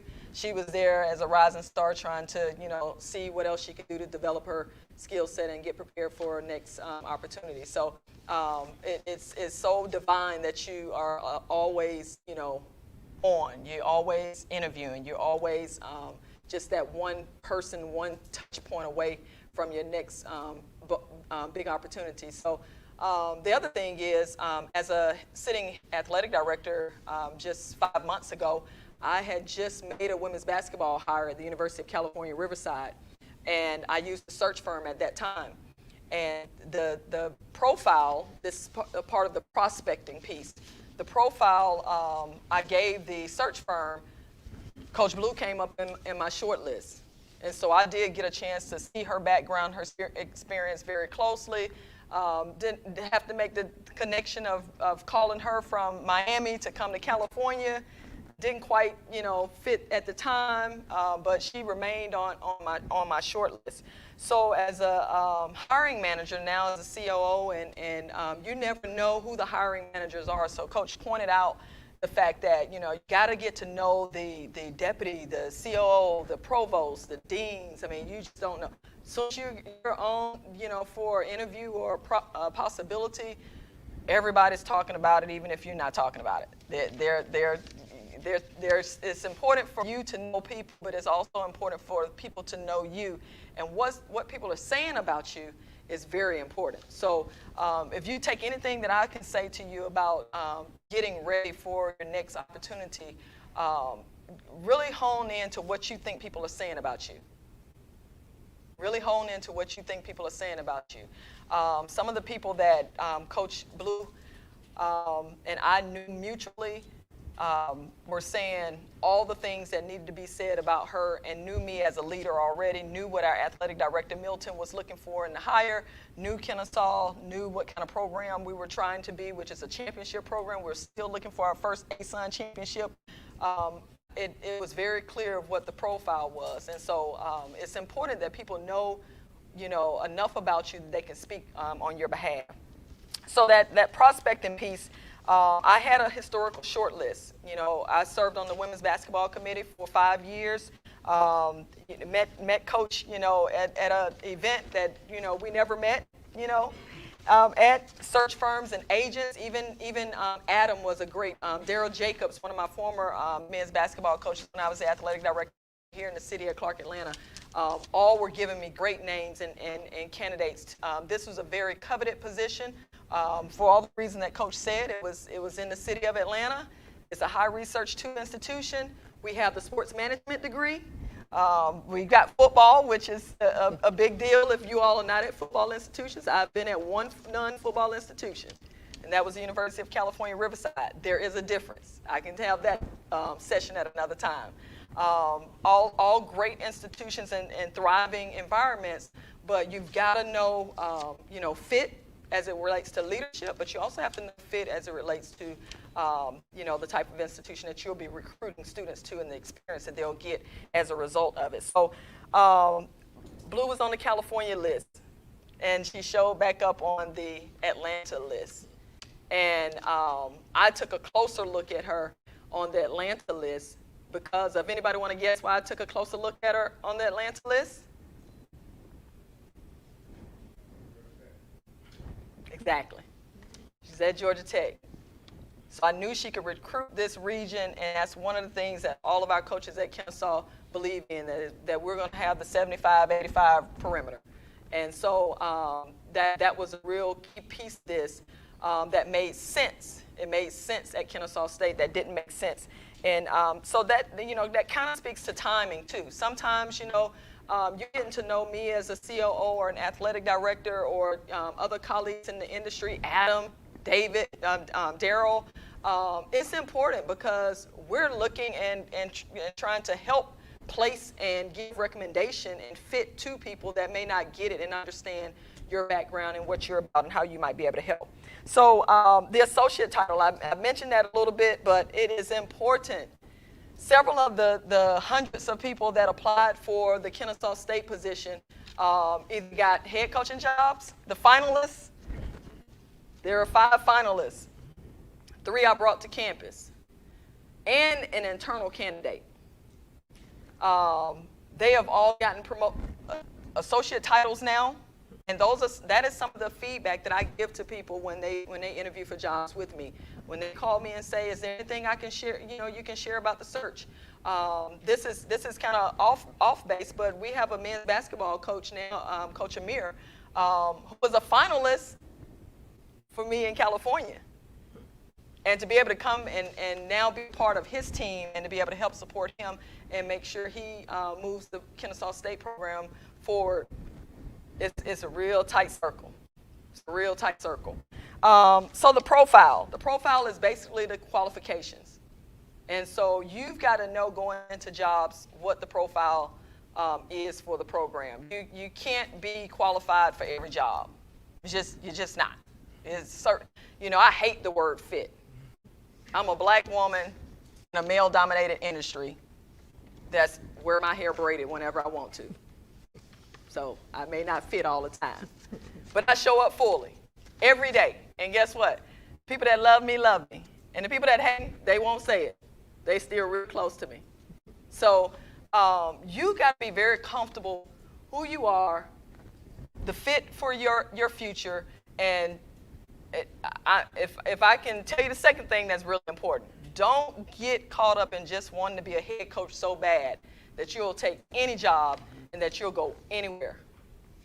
It will be the detriment of all of your passion, purpose, and the joy that comes of being in this industry and being able to lead these young people every day, which is really what Coach Rob said is just a real privilege, to be quite honest. So the profile for this position was some of the things that Coach Rob shared earlier. The person had to have great character. What people are saying about you. They saying they seeing you at the bar every night and we having to carry you out. It's okay to be at the bar. Don't let them have to carry you out. That'll get back to us too. Got to be competent. Got to be competent. We don't know it all, but these types of environment and experiences, and if you can buddy up with someone, maybe at a like institution, somebody that you don't know, and learn and grow. Coach shared how she started evaluating coaches. As an athletic director, as a COO, when I got the job at Kennesaw State, I called all of my COO and deputy friends and say, look, I'm the number 2 again. I know what that feels like and looks like, but I hadn't been there for a while. What's the 5 top things y'all doing every day? It doesn't hurt. You learn and you grow. But you have to be confident, and you have to have that experience. A competitor, a winner. I'm not going to, y'all can Google Coach Blue, but definitely a competitor and a winner. And that's important because a lot of times you get discredited because of the program that you're at. If you hadn't been winning, you better know it. Nobody's ever told you that, you better know it. So if you're somewhere, you're not winning, it might be a good time to make a transition as soon as you get a chance. Just being honest with you. You got to understand that, your whole trajectory follows you when people are recruiting for these type of positions. This women's basketball position at Kennesaw State was the top 3 positions on the campus. It's the top tier program on the campus, the top women's program on the campus. Men's and women's basketball, football. So very competitive. We were looking for a winner. And the camaraderie with colleagues. Coach, can tell you who all she had to talk to when she came on her interview. She spoke to the VP of Strategic Communication because the same day she showed up, our president made the announcement she was going to Indiana. But her meeting was with the president. She had to be able to translate on a moment's notice. You're not going to be talking to the president now. You're going to be talking to the VP of Strategic Communication. What is that conversation going to be like? The chief of staff. What is that conversation going to be like? Do you know the conversation that you would have right now with the VP of Strategic Communication, with the COO of the university? You got to be able to have, because that person is championing for you. First thing that happened when Coach got finished talking to Alex was he called to give me the feedback. So very, very important that the hire would have camaraderie with the colleagues. And then NCAA compliant, of course, and then charisma. Someone that is really, when I say charisma, someone that I felt like would be relatable to our student athletes, which was our key stakeholder group. When we started talking about the profile, the first thing I did was go meet with the student athletes and say, who do you want to be your next coach? What does that person look like? No, you don't have a name, but what does that profile look like? And you know what? These 18 to 22-year-olds, they were very clear. They were telling me, we don't want to do this no more. We don't want to do that. We want to be able to, have more competitive this. We want to, do this. I said, okay, all right. And anything else? And in the athletic director, Milton, we try to drill that profile down based on what the student athletes' priorities were, based on what the president's priorities were, and based on what our priorities were as an administration. So the person we brought in had to be relatable to the student athletes, had to be relatable to the campus, and had to be relatable to the community. It's important that you understand all these elements, because if you go into an interview and you're just thinking X's and O's, it's the least of what we're talking about on the campus. Once you get an interview, we are confident. We have already done prospecting, the whole, evaluating and assessing. You fit the profile. If you get the interview, you fit the profile. Okay? Most people don't get to that point, and you're trying to figure out why I can't get to that point. And so if there's anything I can help you with as it relates to any of after the fact, I've got cards, and I'll give you my contact information about that. And then the last thing I'll share is just the process. And then, Coach, if you can chime in a little bit about that experience. As the lead on the search, I had to develop a whole transition plan, give it to my athletic director, and say, is this good to go? I've run hundreds of these, probably hundreds, but maybe 10, coaches searches plus in my 20-year career. From football coaches, basketball coaches, you name it. And so I had a process that I like to run, searches, but I was working for another person, an athletic director. And so I wanted to make sure Milton was comfortable with the process, the speed, and all these things before I just ran off and started doing something. So the timeline was key because we had student athletes that were transitioning out of term. They were going to go home for break. We had summer classes and workouts that were going to be coming up. Are we going to still be doing a search and not have a coach during time? And we knew that July recruiting was going to be happening. So if you get yourself in the search and you have not heard back in weeks, or you know that there are certain basketball, lacrosse, soccer, volleyball, football deadlines and timelines that are coming up, be nervous. Somebody's not quite got it all together or in tune with what's going on in the industry. And that should be happening, quite frankly. So there was week one where I was reviewing resumes. I was building the short list out of tons of different networks that I had associations in. And then I prepared a resource sheet for whoever I would be talking to about this position. That resource sheet, and this is something that you can ask for if you're in a search, told Coach Blue and all the other candidates that got to the finalist round everything about our program, how many scholarships we had, who's graduating, what the operation budget was, the salary budget, recruiting budget, anything that I thought they needed to know, so that there would be limited, time is of the essence, limited talk about it. They can take that and digest it and bring it back to me for questions. So week one, we did a lot of that. Week two, we had what I call is pre-screen phone conversations, not interviews. That means you could be in our portal or not in our portal and be interested in our job. You may be a sitting head coach, and we did have sitting head coaches in the pool. And you don't need it to be an open public record that you're interviewing for another job right now, especially if you don't get it. I get it, and I understand that. So I would have a pre-screen conversation with you, tell you the profile, answer any questions that you wanted me to answer for you. I wasn't necessarily asking a whole lot of questions. It was just a get to know kind of deal. And then my last question getting off the phone would be, are you interested in the job? And if I was interested in you being a part of the process, we put you in the pool. You needed to apply. We brought you in on a formal phone interview, Zoom interview, Teams. We did all the whole works. And then we moved into the campus interview piece. After that, so that was week two. That was week two. Now, I know the Power Fives, y'all get it done in like 2 days. Took me about 2.5 weeks, okay? But by week three, Coach Blue had her offer. She was able to counter, negotiate, had her contract. We had her date set when she would be on campus. And we were ready to go from that standpoint, including, waiting on HR background screens that sometimes at public institution it takes, a week instead of the 2 days they tell you. And we had our big announcement in the queue waiting to push it out as soon as the background screens came. So, Coach, I'll turn it back over to you about the process. Okay, now she spoke of 3 weeks. It felt more like 3 months for me. So here's my perspective. I knew that Kennesaw State was a desirable job, right? And I knew it would be highly sought after. So I had to do something to make myself stand out from the rest of the group. Excuse me, I got grabbed my paper. So I had to make myself stand out.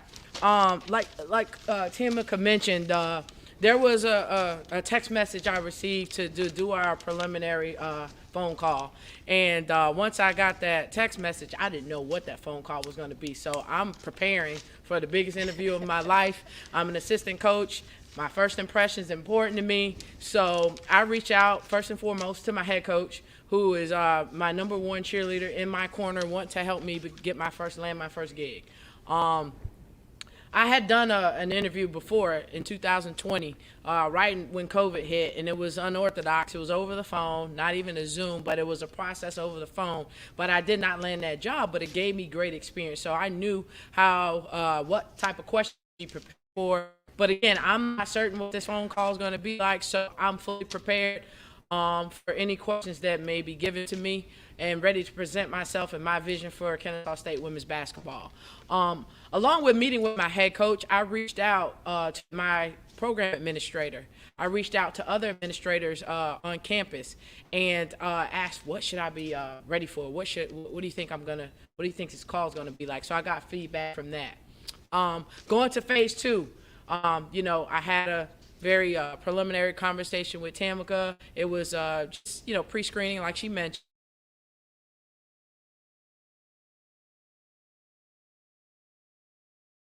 Need some time slots, probably 4 or 5.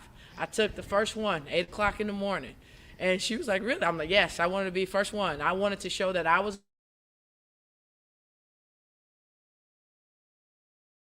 the first. And that's kind of risky, because if she had 10 interviews, I could get lost in the shuffle. But I knew what I was going to do, prepare myself to stand out. And that was a good strategy, Coach. Appreciate Everybody it. else had, the bar was set at that point. Yeah. So, so I know I have my interview set for the virtual interview. So I hang up the phone, and I believe it's a couple days, maybe a week later. I get on Amazon Prime, and I'm wearing it today. I ordered this KS lapel pin. So looking the part, my appearance, I was worried about that. I was looking in my closet, shuffling around to see if I had a gold shirt. I did not. I went out and bought one. So I was preparing myself for this Zoom interview. I reached out to one of not my program administrator, but there was another administrator that I had contact with, and I knew she had made a head women's basketball hire before. So I reached out to her, said, hey, I have a Zoom call interview. Do you mind giving me a mock interview? So she set up a mock interview, and she grilled me. She let me answer my questions, and she told me what was a good answer, what wasn't a good answer. So I was prepared from that standpoint.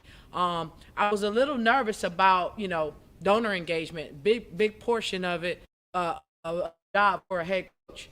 What I realized as I reached out to our donor department, another relationship I kept, what I didn't realize is that I was a big part of cultivating a really huge gift for our women's basketball program without even knowing it. He reminded me of that. He reminded me of, fantasy camp, sitting with a donor and asking her, her asking me, what do we need to recruit the top players in the country, and me coming up with ideas to strategize to get top players, and having her give our program a huge gift at Miami. So that's something I didn't even know I was a part of. So I felt really good presenting that to Kennesaw State.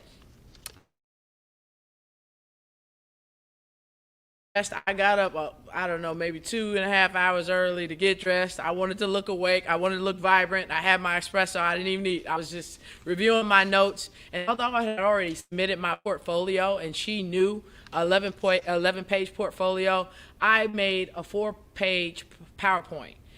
There were just hot topics, key points that I wanted to remind her of. I reached out to an old video coordinator who no longer worked at Miami. I said, hey, here's a couple photos. You mind photoshopping KS on my t-shirt? Do you mind making my orange and black outfit look gold and black? So little details I had her do. I wanted to stand out. So 4 pages of my core values, my program philosophy, and just why I presented to her. So I remember asking her if I could share my screen. Yeah, she got me with the can I share the screen deal. I was like, yeah, she was blown away by that. But I was like, and by the end of the conversation, I was offered an on-campus interview. Coming up, she offered me another couple dates. My birthday was coming up that weekend, and I said I want to be there on my birthday. So she was like, really, Coach? I'm like, yeah, I want to come on my birthday. I was just praying. I was testing her at this point because I knew she had been in the city of Atlanta. I'm gonna book her for her birthday. When she got on the plane, I said, let me know if you need me to pick you up, if you got a ride, if you want to go to dinner, you got other plans. She said, thank you.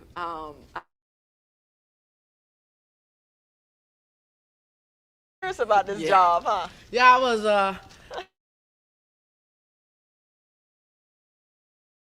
said, hey, if I land a job, we'll celebrate afterwards. But I was tunnel vision. And what was interesting during this point is FAU, Florida Atlantic, came open.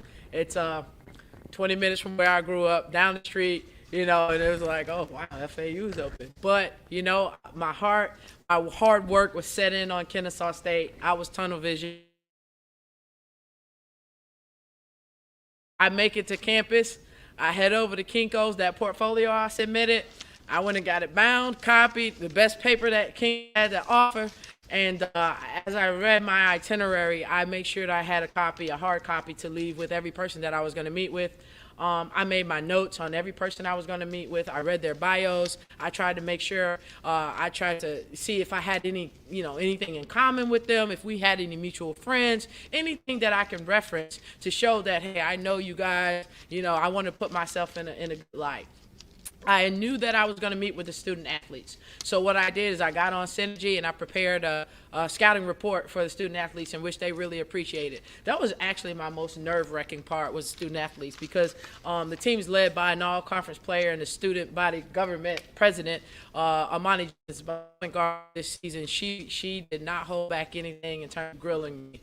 So I was prepared for that, but the kids loved the fact that I brought and I took the time and I brought a scouting report to share with them. So in a nutshell, imagine being in a room with 15 people, being asked a million questions. You want to be prepared. And I left the campus feeling pretty good about my interview, but nervous.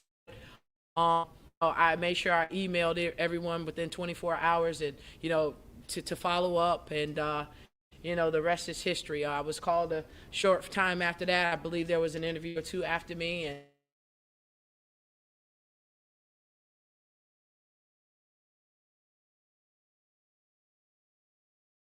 back up. My administrators, they followed back up with Kennesaw State. And so the rest is history. I landed the job, arguably one of the best days of my life, and I'm just happy to be announced and ready to roll up my sleeves and get to work here at Kennesaw State as their new head women's basketball coach. Good job, Coach. We're glad to have you, too. Thank you. Thank you very much. You guys have any questions for us with the time that we have left? Yes, sir.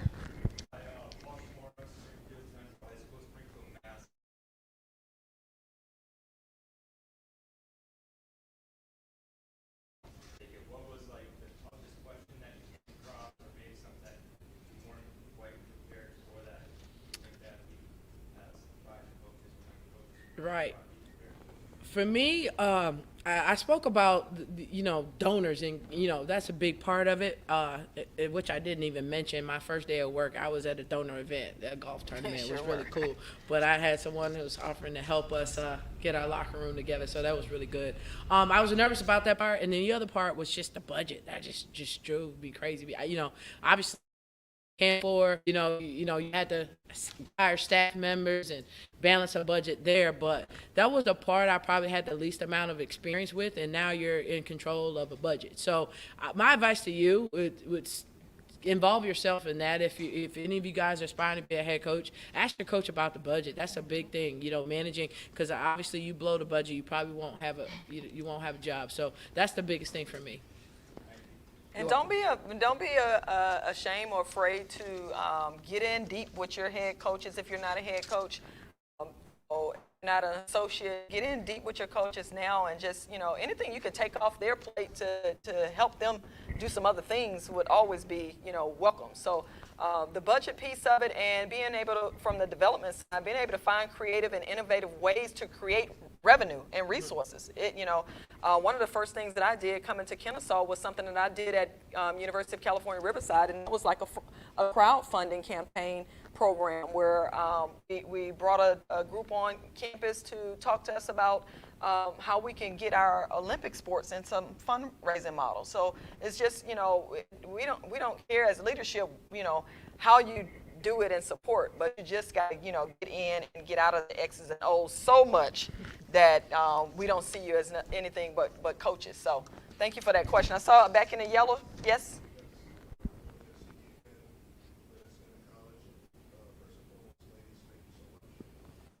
Okay, great insight. I just have a two-part question for the both of you.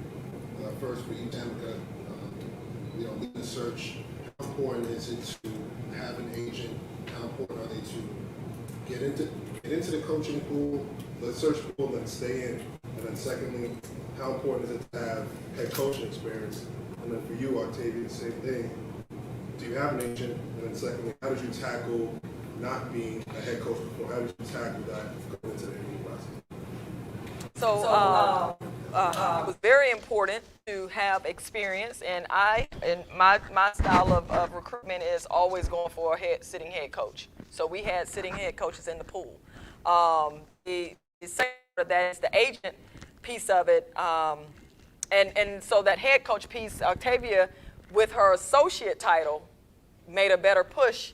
If she was an assistant coach, I may not have done my due diligence and given her, a different look. But the agents, I think, are great resources. I've worked with a lot of agents in my career. Some of them I work with more closely than others. I think that agents can never be the communicator for the person that I'm trying to hire. So I'm always very clear at the beginning that I'll speak to your agent, give all the information to your agent that is needed. But when I'm talking to you about my job, I talk about my job. And so I think that, trying to get you in the search, agents are good, because when you're out trying to recruit and doing other things, they can be steadily, staying in tune with what is going on with the campus, with the search, with the hiring manager, and I think that's very important. That communication piece is very important. And sometimes as coaches, you're just so busy, you can't keep it all organized and together. And that's no, demerit on your abilities. It's just a lot, As an administrator, that's all we're doing all day. It's shooting emails and calling and texting people, and you guys have a lot of other things going on. So I encourage agents. Again, you want an agent that represents you and your personality and your style. So if you have a overly persistent agent, and I've said this is what's happening, basically don't reach back out, I'll reach back out to you. That's exactly what I mean. And so if they're continuing to persist, I may just, stop having conversation with them and just communicate with you directly. But most agents that I've dealt with have been very helpful and efficient. Agents being able to get your name in the pipeline is always good. And again, I started with calling all of my, contacts, including Daryl and Adam, and most agents that already had relationships with me reach right out to me because they know I'm easy to communicate with. I'm going to shoot them straight with it. This is the profile. If I got a question about how you fit the profile, if I can't connect it, I'll tell you what you're thinking about if this is the profile, and they tell me, and it may get you that extra nod. And to answer your question, again, I'll speak to my unique situation. Being at my alma mater for 9 years, I didn't feel necessary to have an agent. I came there from Georgia Tech as a younger coach, and I wasn't looking to go anywhere, so I didn't see the need of an agent. I was happy with my salary, happy with my role, so I didn't need any negotiations there. Now, when it became time to reach out and try to see, pursue the Kennesaw State job, it ran through my mind. Do I need to grab an agent now? But guess what? It was during the time that agents are already pushing the clients that they have. So how high of a priority would I be as an incoming new client to an agent? So at that moment, I didn't see a sense of getting an agent. Obviously, I don't know the legalities and the language in contracts, so I just hired an attorney. That was the best way I went about the situation. I spoke with Kennesaw State directly. I had enough mentors who are head coaches who've seen many of contracts, who I trust. My head coach, I had her look over my contract. She's seen many of them. So people I trusted kind of helped me through this process.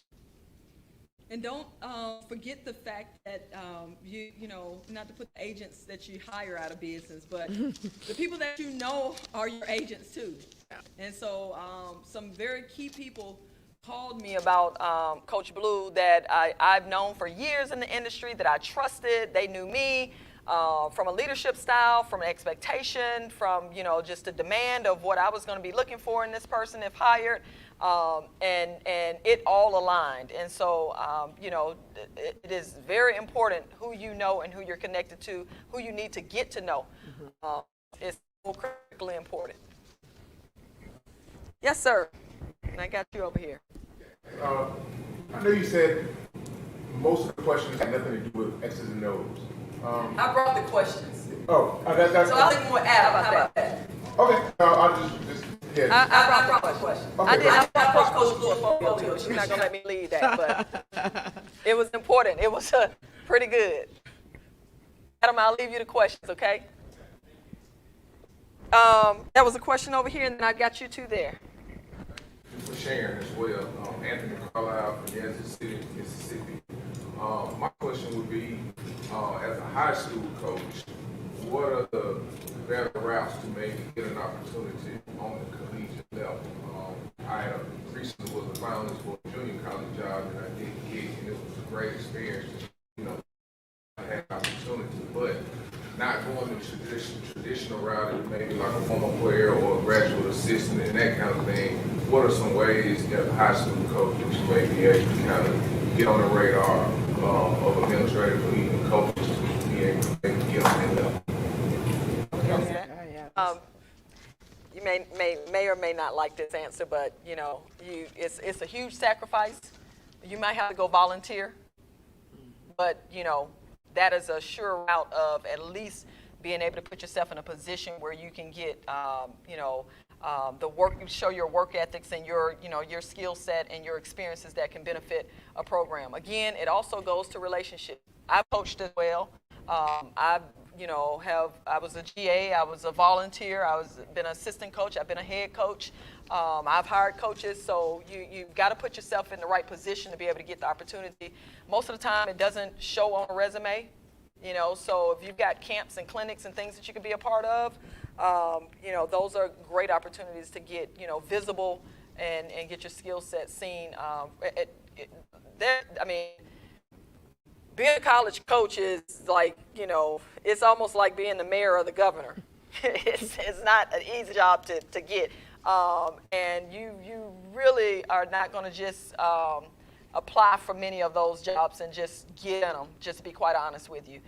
So I would encourage you, those two routes, get connected with a coach that'll give you an opportunity from a camp and clinic side, or that would give you an opportunity just to volunteer some hours and show your abilities.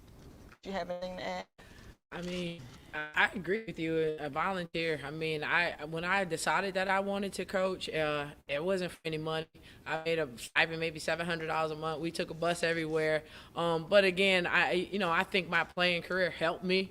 So I was able to jump from 1 year NAIA to go to a Division I level. But it was because finish playing to relate more so to the young ladies on the team. So someone on this level that can vouch for your work ethic, that'll help you, move up in your career. I have this young lady here, and I think the gentleman there. Yes. I'm Shannon Mathis from Bishop Lynch High School in Dallas, Texas. I believe, Coach, you mentioned applying for a job last year and not getting it. Is that correct? Yes. Can you speak on how that experience may have changed your approach to this Kennesaw State application? What? That job I applied for, it made sense for me. I'll go ahead and share where it was. It was Florida International. It was right down the street. It made sense. I knew other people over there. But it was just such an unorthodox process. And it was an extremely long process.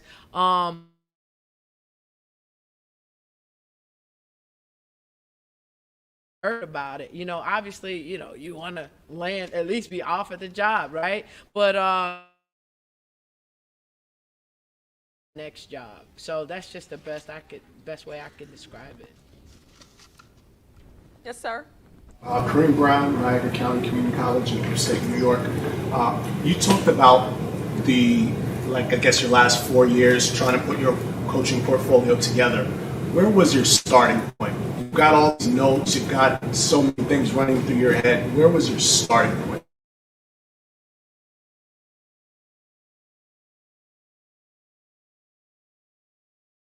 Coaches or applied for head coaching positions, I asked them, did they mind sharing their portfolio? And it just gave me a template. it wasn't something that I copied verbatim. It was just fill in the blanks. I kind of saw how the flow went, and then I plugged in and I made it my own. And that's basically how I got started in that portfolio. Obviously, you have to have an academic philosophy, a basketball athletic philosophy. What are you going to do in the community? What are you going to, how are you going to problem solve a mental health crisis? All those types of things. You have to think about how you would handle, put yourself in the shoes of.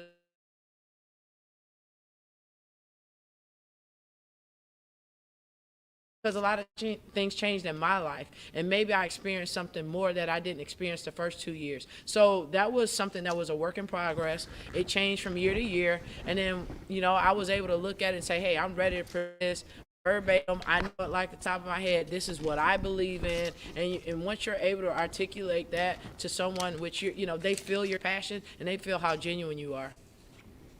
I told y'all I had Coach's portfolio here, so I want to see what we may have in here that she didn't share.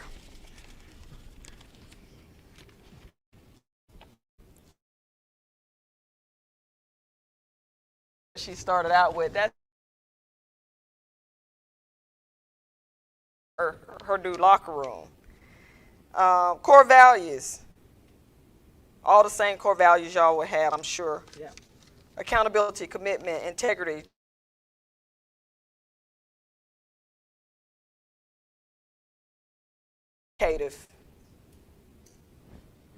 Philosophies. So, I mean,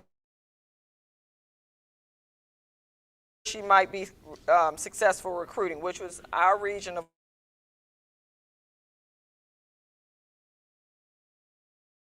positions as she see it, staff organization, where everybody would be as she saw it.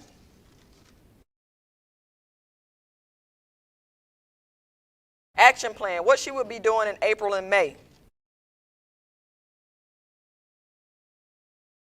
I'll just go ahead and chime in. That was a 4-page thing. What I did is I listed out everything I would be doing, and I actually follow it. From the time I get the job all the way up until we start our season, I did an action plan, a step-by-step, and I left it with everyone, and that seemed to have gone a long way with the people I interviewed with. And administrators have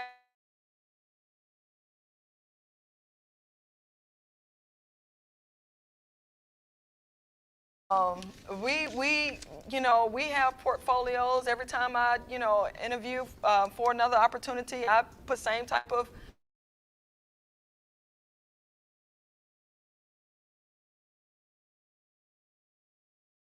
colleagues for organizational or structure on it, but it's got to be you, and you got to articulate.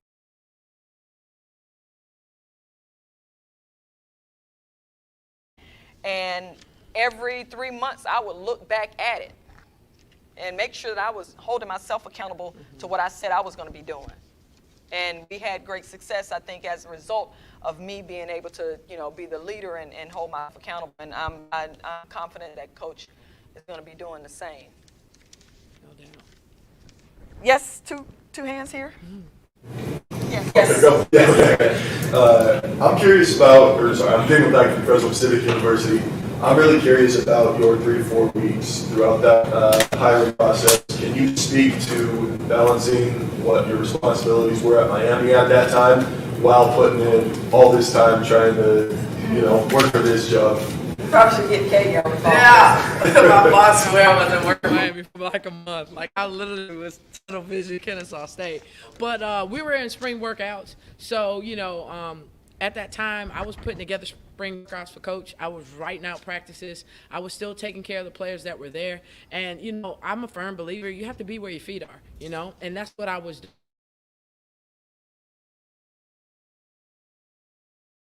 Focus, when I was at Miami was to be at Miami. We were having the girls finish up their spring semesters. I was, again,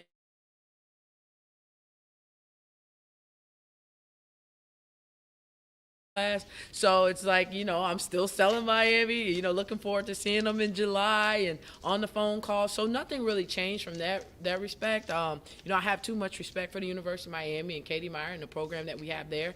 But she knew I was interviewing for this job, and she knew I was going to put my best foot forward, and I was going to try to get that job. And she was behind me in my corner 100%.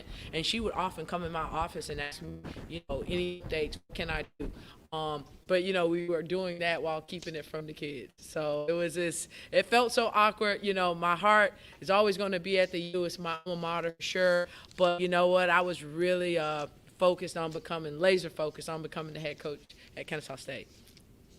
And know that we had 5 finalists, so we were holding everybody at bay until we made the final decision. So, Coach could not prematurely do or say anything, or she'd be on the wrong side of that coin, which would be unfortunate. So I know it's an awkward thing, and it takes a lot of patience as you are persistent and trying to, wait through these processes. But I also know that as the lead on several searches that you've got to be very communicative. I was very communicative with Coach. Every day I was touching bases with her, just like I was touching bases with the 4.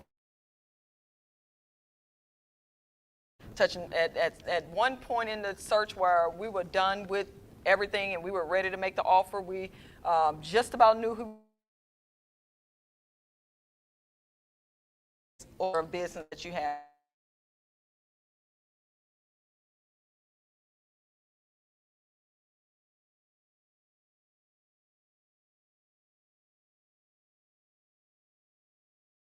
When you're looking at resumes and going through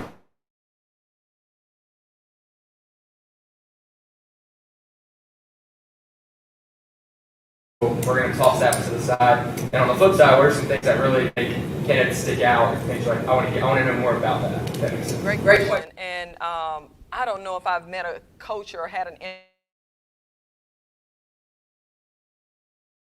Everybody's got something, and so it's one of those things where it's important, if you don't get anything else out of what I've said, that you have the narrative for your story.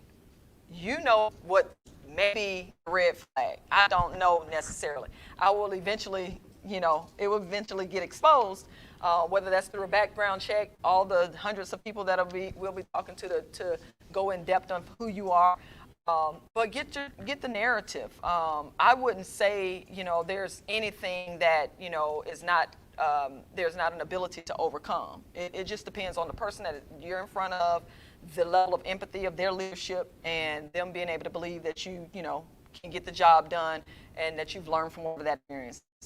So, red flags would be, all the things that you already know. I'm not even going to go into all the details of them because, they're pretty obvious. But some of the things that, and you've seen coaches get second chances. I think Coach Rob did a great job of sharing that. You've seen athletic directors get, leaders get second chances. So I wouldn't concern myself on the flag.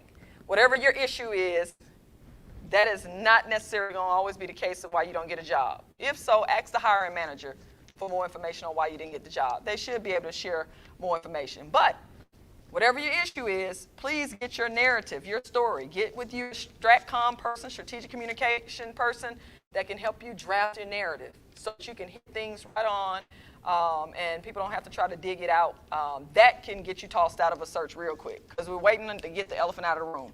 A lot of times in searches, when I know that there's something that has happened with a coach, NCAA violation, a major infraction, because everybody in here has probably violated some NCAA rule. I mean, it's just not possible to not, know them all. But I'll always, part of my process is always to set the coaches up for success before they go in, and coach will tell you about this. Every coach that we had as a finalist, the first meeting they have is with me, one-on-one, to talk about these may be your blind spots and hurdles.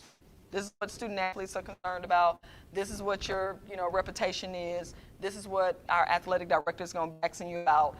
You have any questions, anything that I can answer, on the record, off the record, that can set you up for success. I've already done my due diligence. I'm good and comfortable with you. I'm done with the interview once I get you to campus. It's everybody else that you've got to really, push past.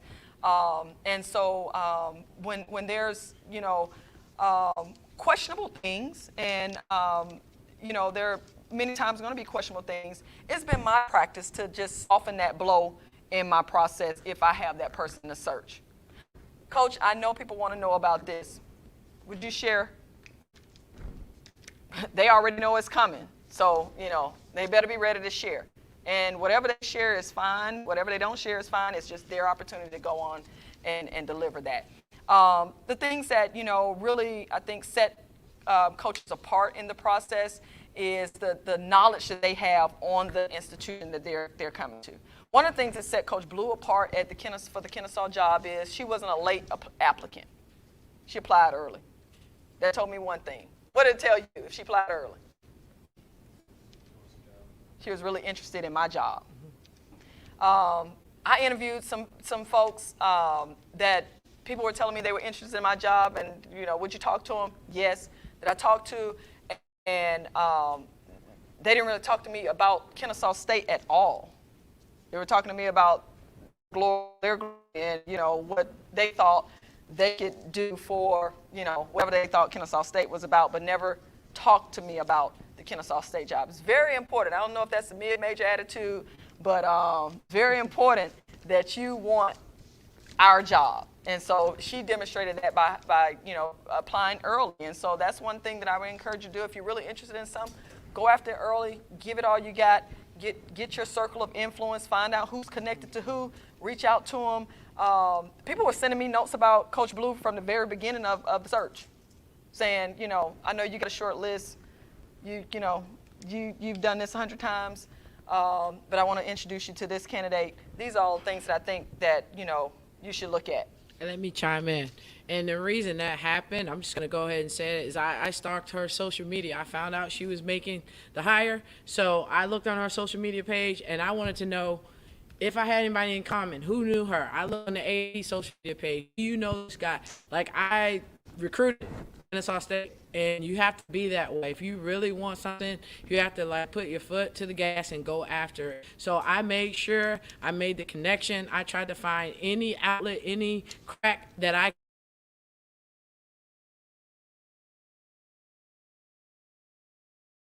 take a look at Octavia Blue. I did that. That was something that I didn't stop, and I was like, did you get it? Can you try again? And that's how you got to go for it. And let me quantify $1 million. It was 5. Some of my closest industry colleagues that I knew I could trust their word on this person fit my profile and could get an ASUN championship to Kennesaw or work her tail off to make sure we did everything that we could to do that. And that's what the young ladies wanted. We got a good group of women already, great ambassadors. They were doing everything right in the classroom. They just knew that from a competitive standpoint, they hadn't tasted the championship game yet, and that's what they wanted. So, so to your point of what kind of separates, people, that balance of passion and persistence, I think is a real separator. If you got a person that can really, connect with you as a hiring manager in a way that feels organic, feels normal, doesn't feel like overkill, I think that's a sweet spot, and I think that's special. And I think that transcends with the rest of the organization as the spokesperson for the organization. The other thing is, the whole recruiting piece that Coach Blue spoke of. I think recruiting shows and coaches and everything. I'm a former coach. I'm a former player. I'll recruit every one of y'all out of here before the day is over with. And people that know me back then, they know it. I've got friends in this industry that have been friends for a very long time because we've sat in spaces like this apart from each other, just by the nature of engagement, getting to know, and people that really genuinely try to get to know you and not what you can do for them. Those are the people that you're thinking about and you're calling when you get opportunities for anything. I mean, when I was at Riverside, I met a community equipment manager. And I met him at some coaches conference where they had all type levels of coaches and athletic staff. And every time I had an opportunity at Riverside, I thought about him. And I would just send him a note saying, got this opportunity, found your resume. You did some of this, you know, are you interested? And he just appreciated me following back up with him. You've got to find yourself a way to get connected to those types of leaders, because if they can think of you in those times, you've done your job, and that is you've connected with them in a unique way. So I don't know if that answered your question, but you know, that's about the best I can give you right now. We have time for one more quick question before we got to. You it? Quickly, I am it. Okay. Question for both of you ladies. Coach, I appreciate you sharing your story. Your old school approach to getting the job was fantastic. Your Kinko's reference was amazing to me back to my senior year. And I was trying to get my thesis done. So I understand that pressure going to keep us at the last minute trying to get some binding done. Yeah. But I want to ask you, Coach, what was that one or two things that you stuck to during your search or during your effort to get the job? For you, Tamica, as an administrator, what type of metrics did you use? Did you have a hiring committee that you kind of put together to hire coaching? Two things that I stuck to was basically my core values. You know, I mentioned them in my portfolio. I had them. I presented them again in my 4-part PowerPoint, and then I articulated them when I got on campus. So I just really drilled that home, because I believe wholeheartedly those 4 things were going to be the things that got me going to help me to become a successful head coach. So for me, that was the biggest thing. And then, you know, you got to come off genuine. You got to prove to people that, you know, you're the one for the job. They have to feel that. You can, you know, people have the gift of gab, but you know what? The real recognize the real. I know that's cliche, but it's just the truth. And you have to be believable in articulating what your vision is. So for me, those were the 2 things that I stayed true to. I was able to express what I was able to provide as a head coach, as a leader. I was able to, you know, talk about my experiences as an associate head coach and the roles that I played at my prior institution. And they felt confident that they had someone that could lead the program in the right direction. And the rubric was all those C's and P's and things that I started out with at the beginning. You know, somebody that was competitive, that can recruit in this area. Profile is the rubric, and so the way that we got feedback from the student athletes, we got feedback from the executive staff, and again, as the lead on the search, once I got filtered through the hundreds of applications, got it down to about 25. Then it came down to about 15. Probably started calling Adam about that time. Then it came down to about, you know, to the last 5. It came down to that, you know, bad F word, the fit, you know, and that's what, you know, the feedback from campus. It was very clear and we had a very competitive pool. I'm telling you, we had, you know, people that were in the pool that are sitting head coaches now. They were getting announced right after each other, that were getting, you know, assistant titles, were going to associate right after in the same week or 2 span. So yeah. Tori, and I coach at Holy Innocents right here in Atlanta. Wonderful. Nice to meet you. Any of you all that are in Atlanta that want to get to Kennesaw, I'd love to tour you around, love to get to know you a little bit better. I did bring some business cards, but Adam knows how to reach out to me. Thank you so much, Adam. Thank you all. Thank you, Adam. Thank you.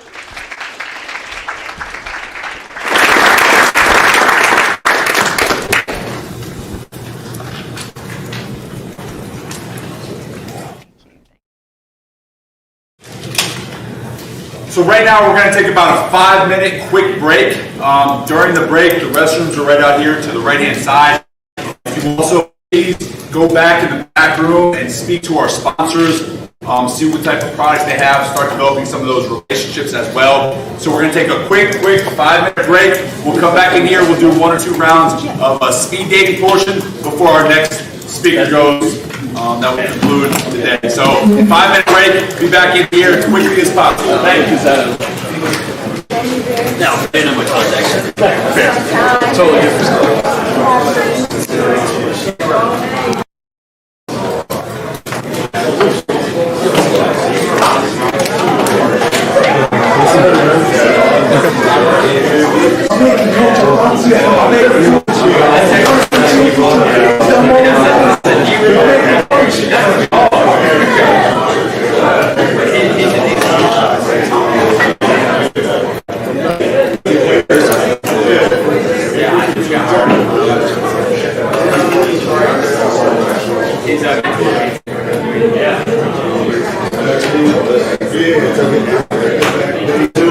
I'll take my freshman year.